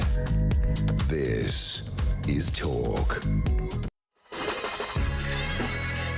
Welcome back to Morning Glory. This is, of course, Talk. It's 21 minutes past 9. A terrible story on the front pages this morning. We broke it yesterday around about this time. Diogo Jota, and aged just 28 years old, was killed in a car crash. Liverpool player, of course, and Portuguese international, killed in a car crash yesterday with his brother. Absolute heartbreaking story on the front page of The Sun this morning. Football has lost a champion. Alex Crooks here, Chief Football Correspondent from TalkSport. Alex, very good morning to you.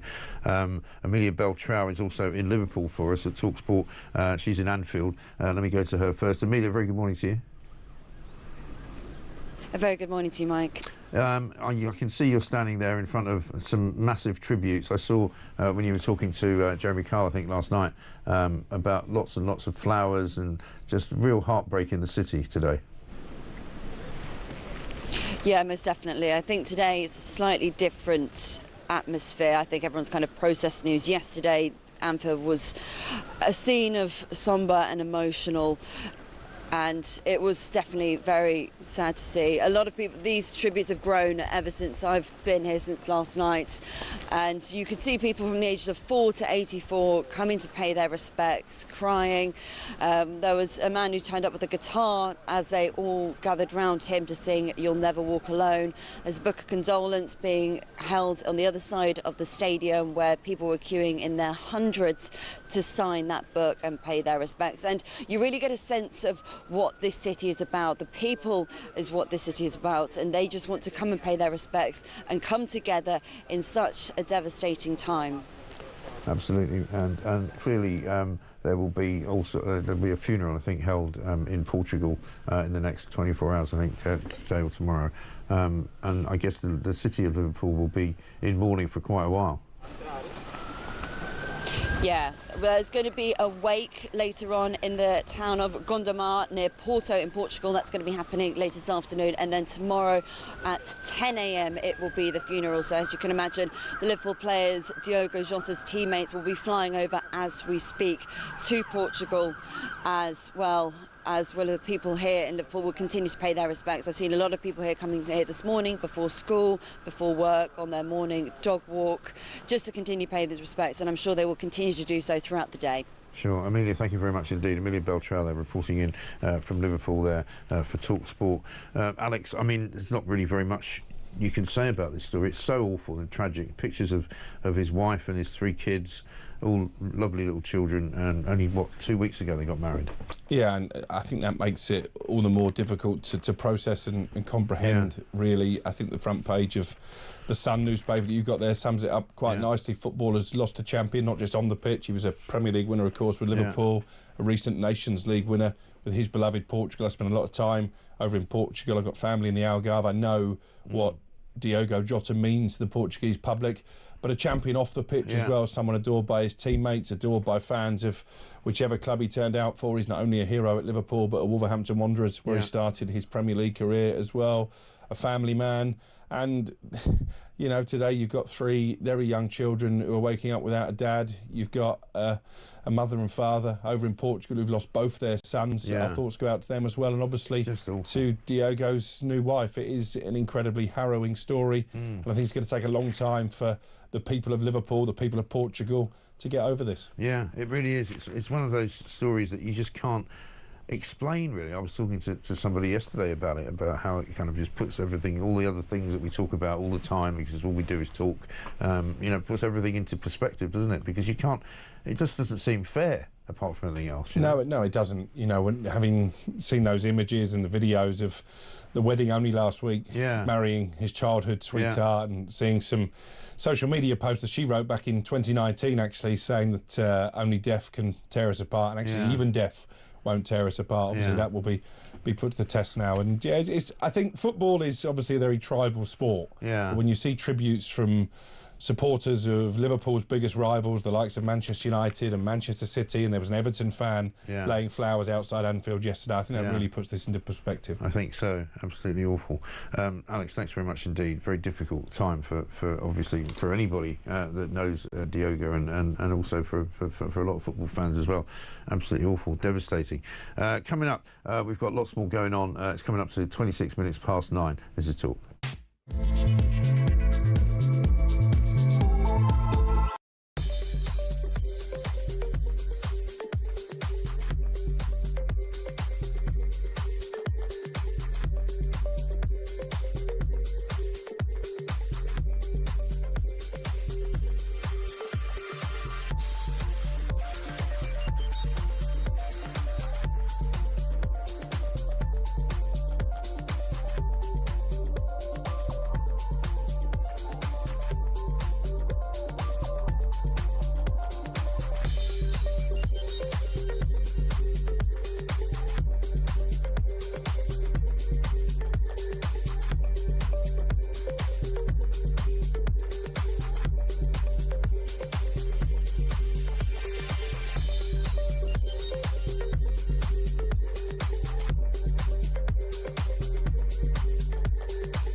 Across the UK, on DAB+, on your smart speaker, on your smart TV, and on your side.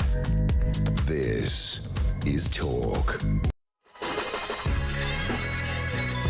Welcome back to Morning Glory. It's 28 minutes past 9. Morning, Mike, says Anne. The only good thing that came out of the BBC broadcasting Bob Villan is that he has lost his agent, his US visa, and cancelled from a Manchester concert. Great show, that's true. One from Mick, who says the Marxists run TfL and Sadiq can't see Wimbledon as a middle-class venue and have no intention of facilitating it. Good luck tomorrow. Yeah, interesting you say that.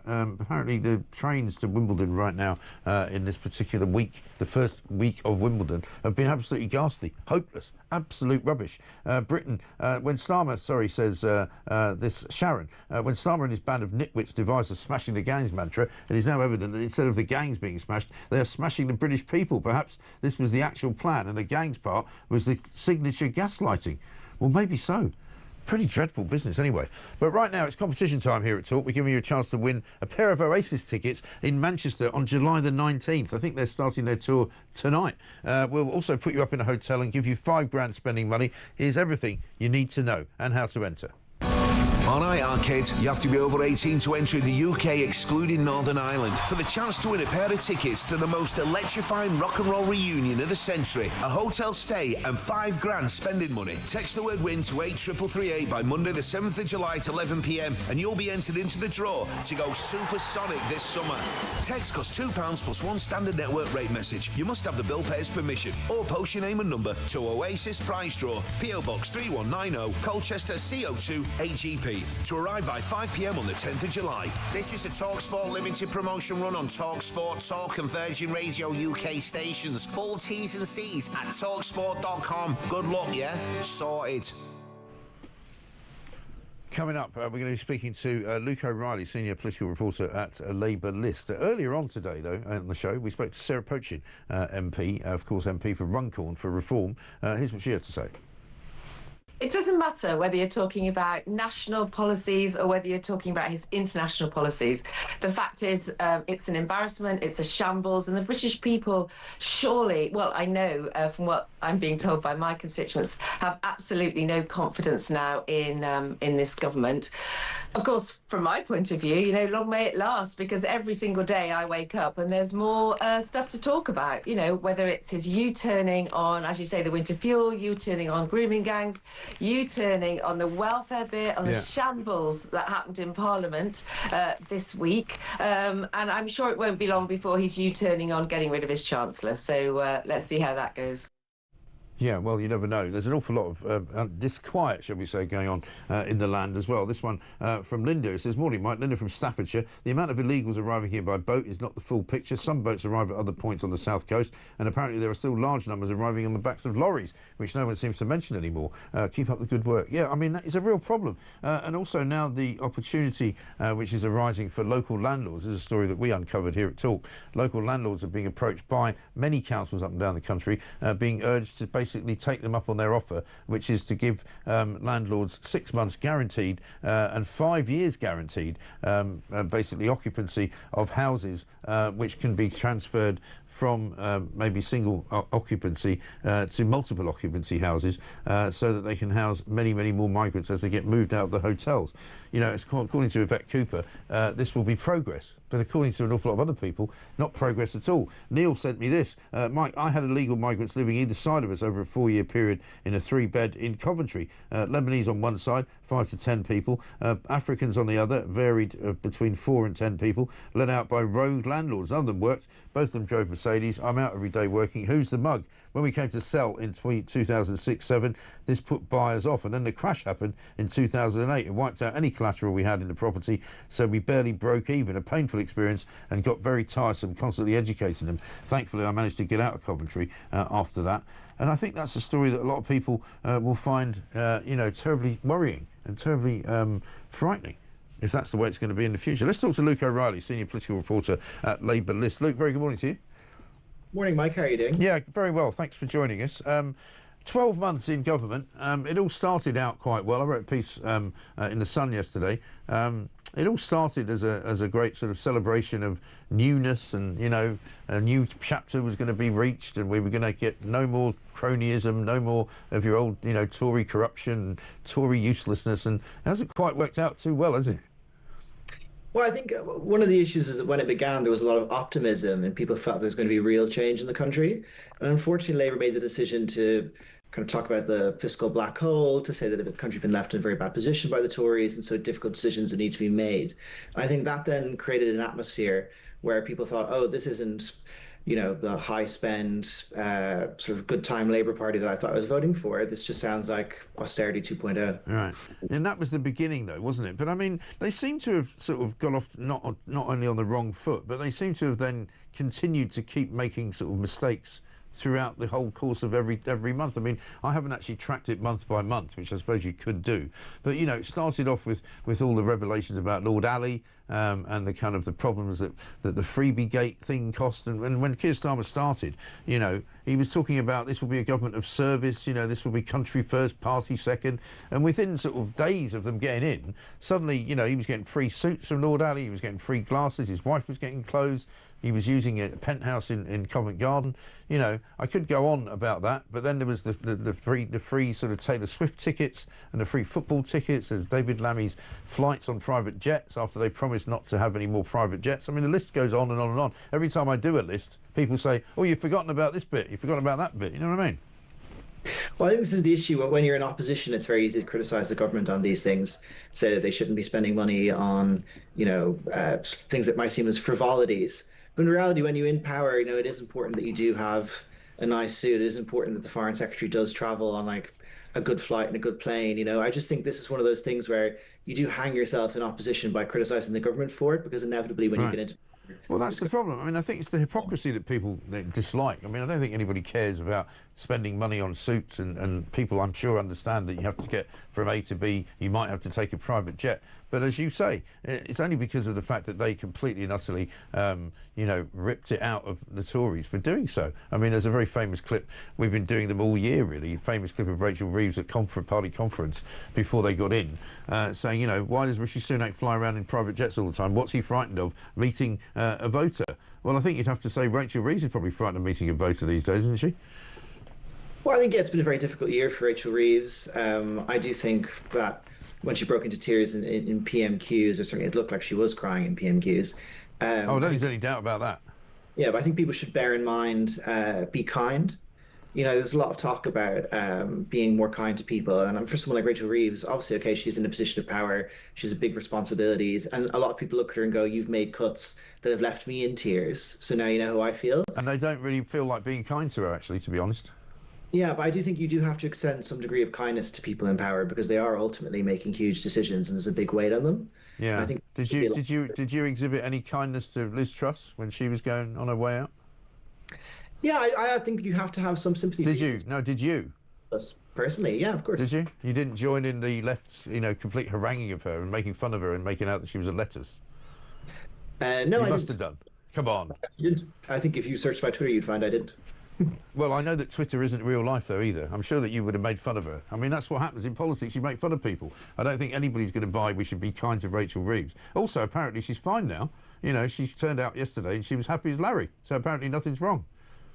Yeah, I guess you have to put on a brave face, don't you? I mean, we also don't really... Is that what she was doing? You think she was putting on a brave face? Well, I think when she was in tears, as it looks, we don't know what caused that. I think it could be something more personal. It could be frustrated with the job. I think people should just be a bit kinder. We don't know what people are going through. Yeah, well, she seemed fine yesterday, though. That's what I'm saying. I think she can put on a brave face then afterwards. Do you think she's not fine then? I think you'd have to ask her. I don't want to speculate about someone's mental health. Well, people did ask her. She said that she just had a bad day at the office. Yeah, but I think sometimes... So why do we have to be kind to people who just had a bad day at the office? I mean, it's one of those things, isn't it? Yeah, I think it's one of those things, but at the same time, you need to be kinder to people because you don't know what they're going through. You don't know what's going on. What about pensioners? Do you think we should be kind to them, or should we take their winter fuel allowance off them? Yeah, well, I think this is the problem for Rachel Reeves, is that because she obviously... You position yourself as making the hard decisions, and to some degree then you need to kind of seem like a hard person. And in reality, she is just a human being like everyone else. Yeah, but she's also being hard on people who own farms as well. She's taking away their livelihood. Yeah, that's but not very kind, is it?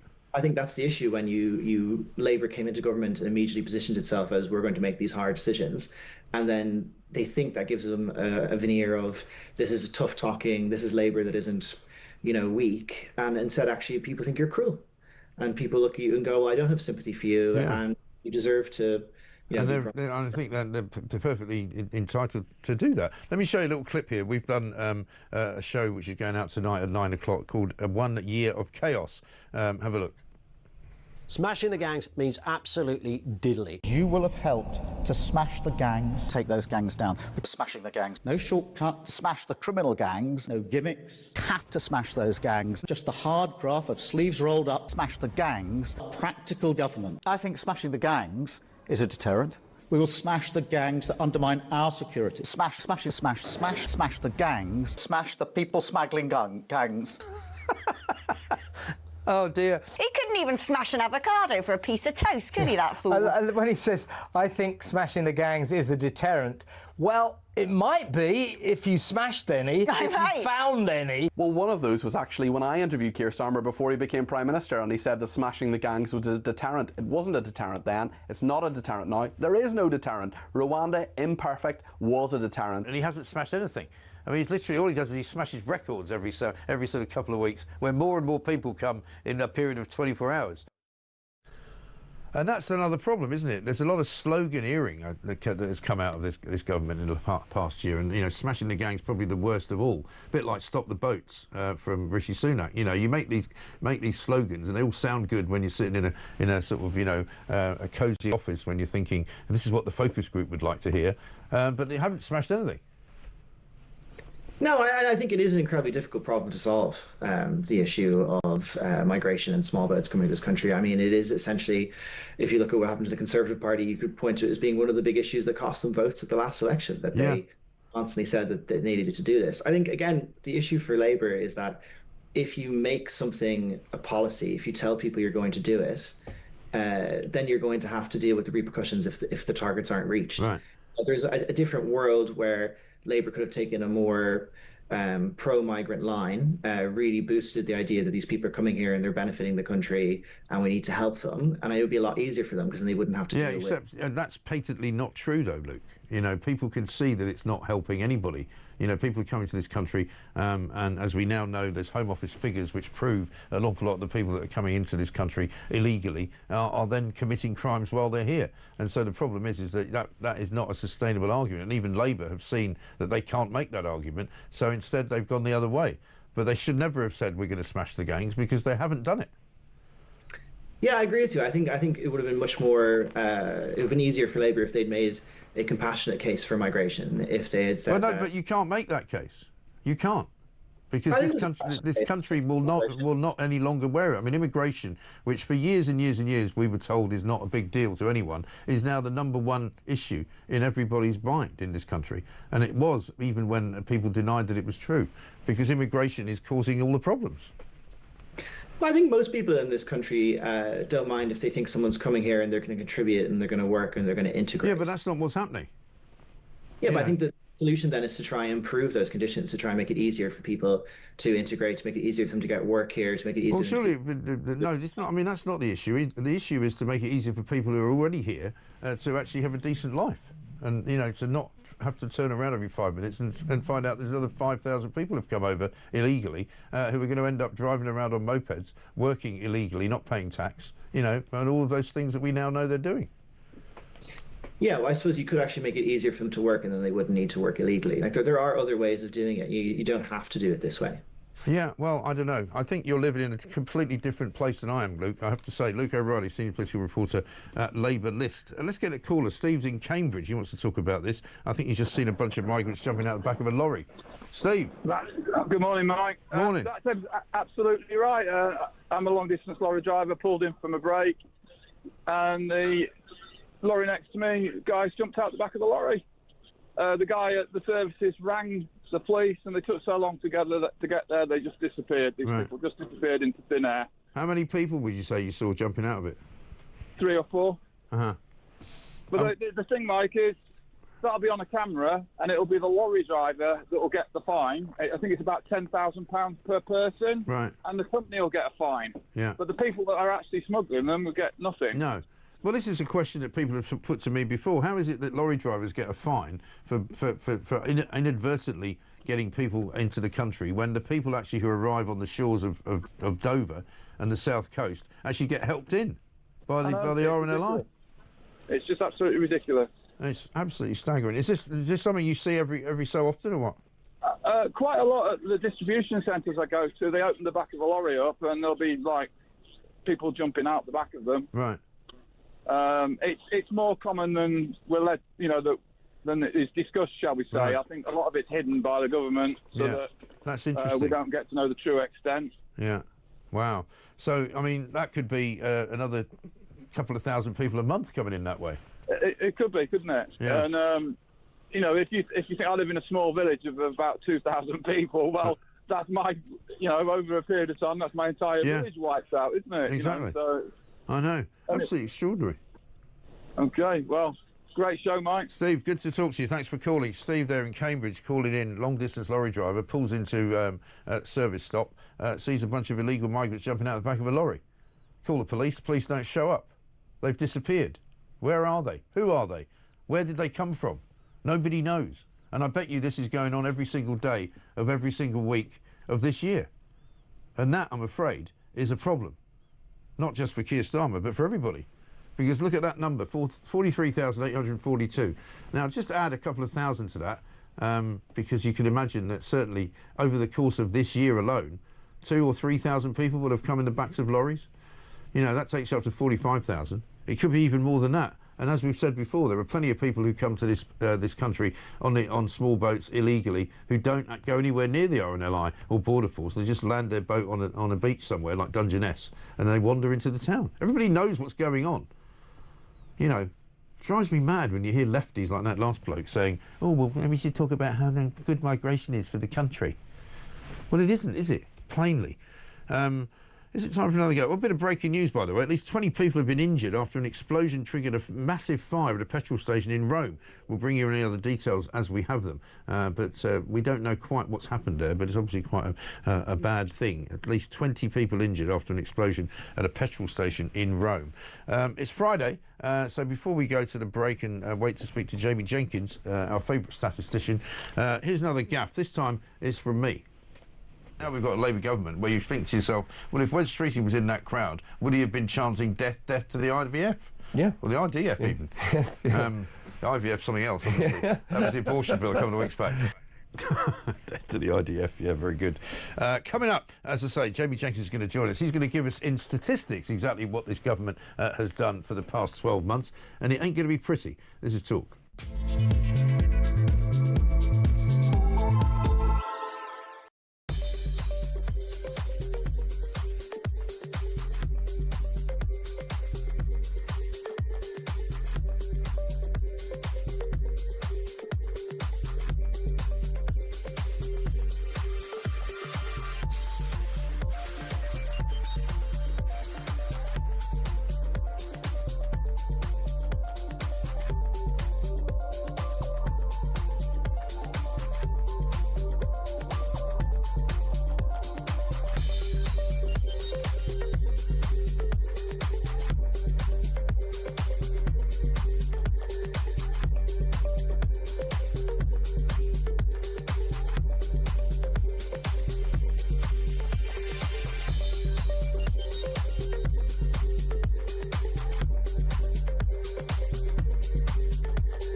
One year on. And it's already falling apart. We did it! Smash the people smuggling gangs. There is no deterrent. More and more migrants have come to Britain. I thought Starmer would definitely last the 4 or 5 years. Now I'm thinking 2 maximum. And it turns out that Keir Starmer had a wardrobe busier than David Beckham's. One explosive hour. U-turn after U-turn. I'm frightened about how bad they are. Absolute incompetence and deceit. 1 year of chaos. Only on Talk. Across the UK, on DAB+, on your smart speaker, on your smart TV, and on your side. This is Talk. Welcome back to Morning Glory, 9:48. I'm Mike Graham, of course, with you until 10. Alex Phillips will be along very shortly. Sharon has something nice to say about Peter Blexley. He's absolutely fantastic. He needs to be our Prime Minister, for sure. And Stephen in Belfast says, Mike, so as we reach the year in, I have one question. What does Keir Starmer stand for? Answer, no one knows. Rachel Reeves knows, as he didn't stand for her yesterday. What a guy. Well, funnily enough, you know, when Starmer was speaking yesterday, he actually said that he didn't believe in anything other than helping to make working people's lives better. That was it. He said he didn't believe in anything else, by his own admission. Absolutely extraordinary stuff. Breaking news, by the way. I think we've got some footage now. At least 20 people have been injured after an explosion triggered a massive fire at a petrol station in Rome. We'll bring you any other details when we have them. It's not clear precisely what caused the explosion there, but it looks absolutely horrendous, as you can see. A lot of people injured, an awful lot of smoke billowing up out of the petrol station there. Coming up, we're going to speak to Jamie Jenkins, former statistician at the ONS. He's our favourite statistician, actually. He's going to give us, in statistics, the year for Keir Starmer and Labour. First, though, Plank of the Week coming up tonight. Have a look. This is how he made his entrance. Have a look. Now, can you imagine if you're his, like... It's like Hamza Yusuf on the old thing, isn't it? It is. I wish the cat was under his foot. I wish Larry the cat was sitting there like, yeah. We're going to be playing this for the rest of time, right? We're going to be playing this for the rest of time because only Keir Starmer could get that so wrong. You know, it's like you've got one thing to do, come out of the building, try not to stumble because everybody thinks... And walk to your car.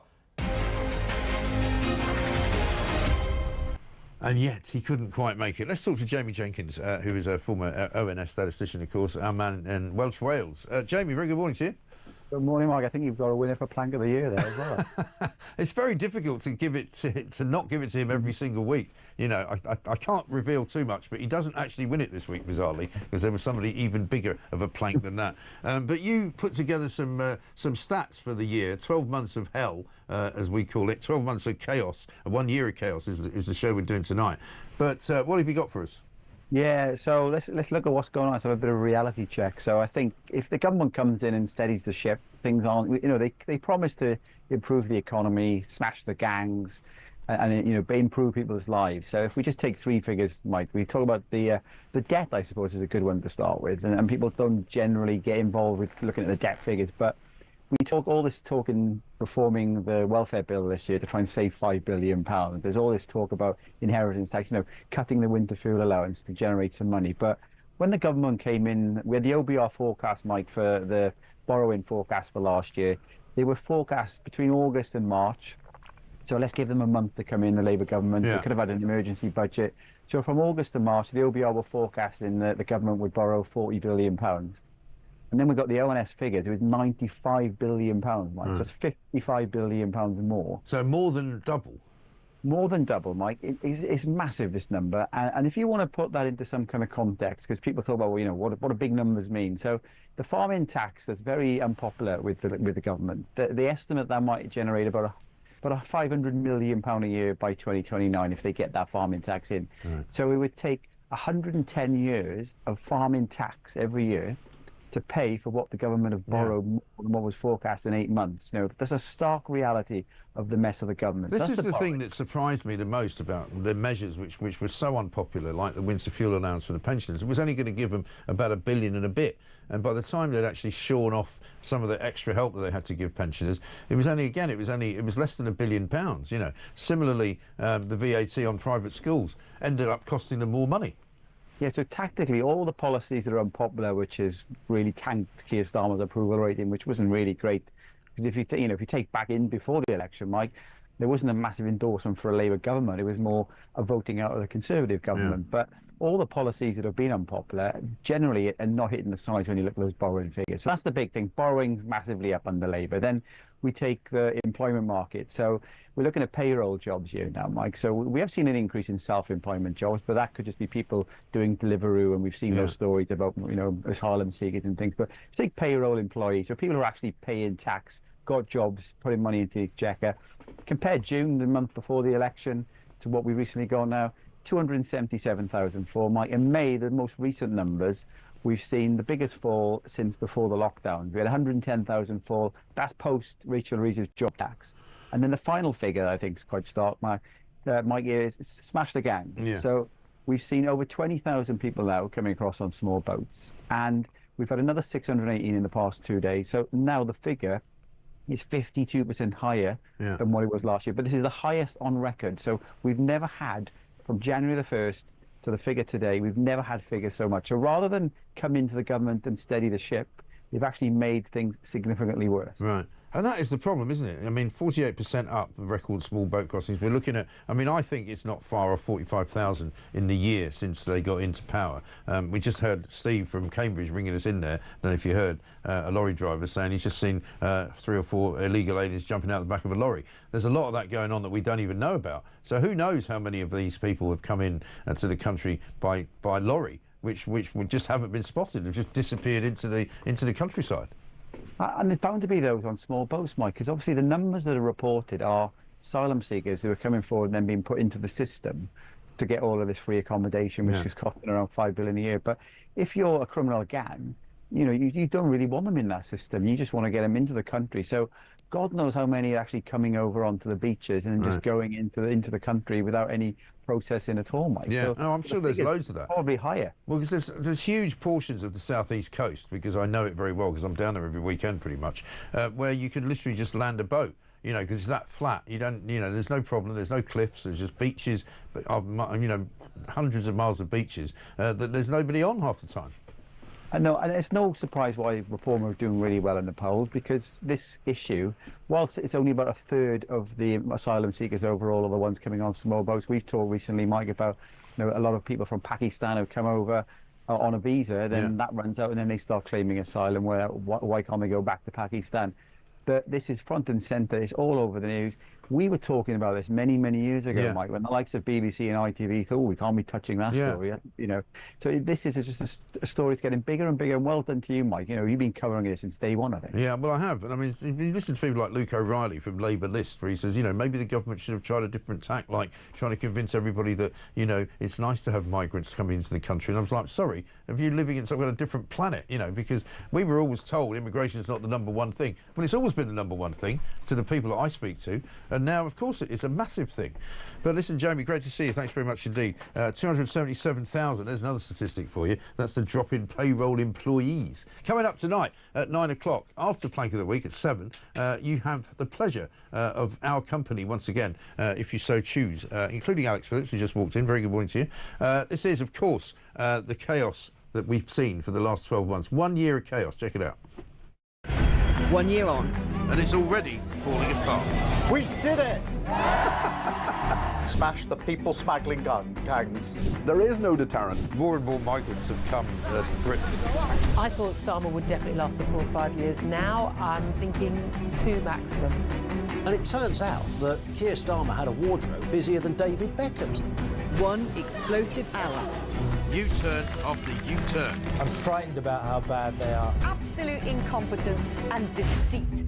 1 year of chaos. Only on Talk. Looks all right, that, doesn't it? It's really weird when Quite you sit proud there of and that. look at your past self and you're like, oh, look, that's Alex on the box. There you are. It's not that Hair looks fast, all right though. in It was reasonably recently. Yeah. It was filmed, and then wasn't I'm it? on planks as well, so Yeah, it's I like know. multiple me today. Bumper Multiple Alex. us. Multiple us. Well, Yeah. what could be better for a Friday night what in could the be summer? more nightmarish? I know.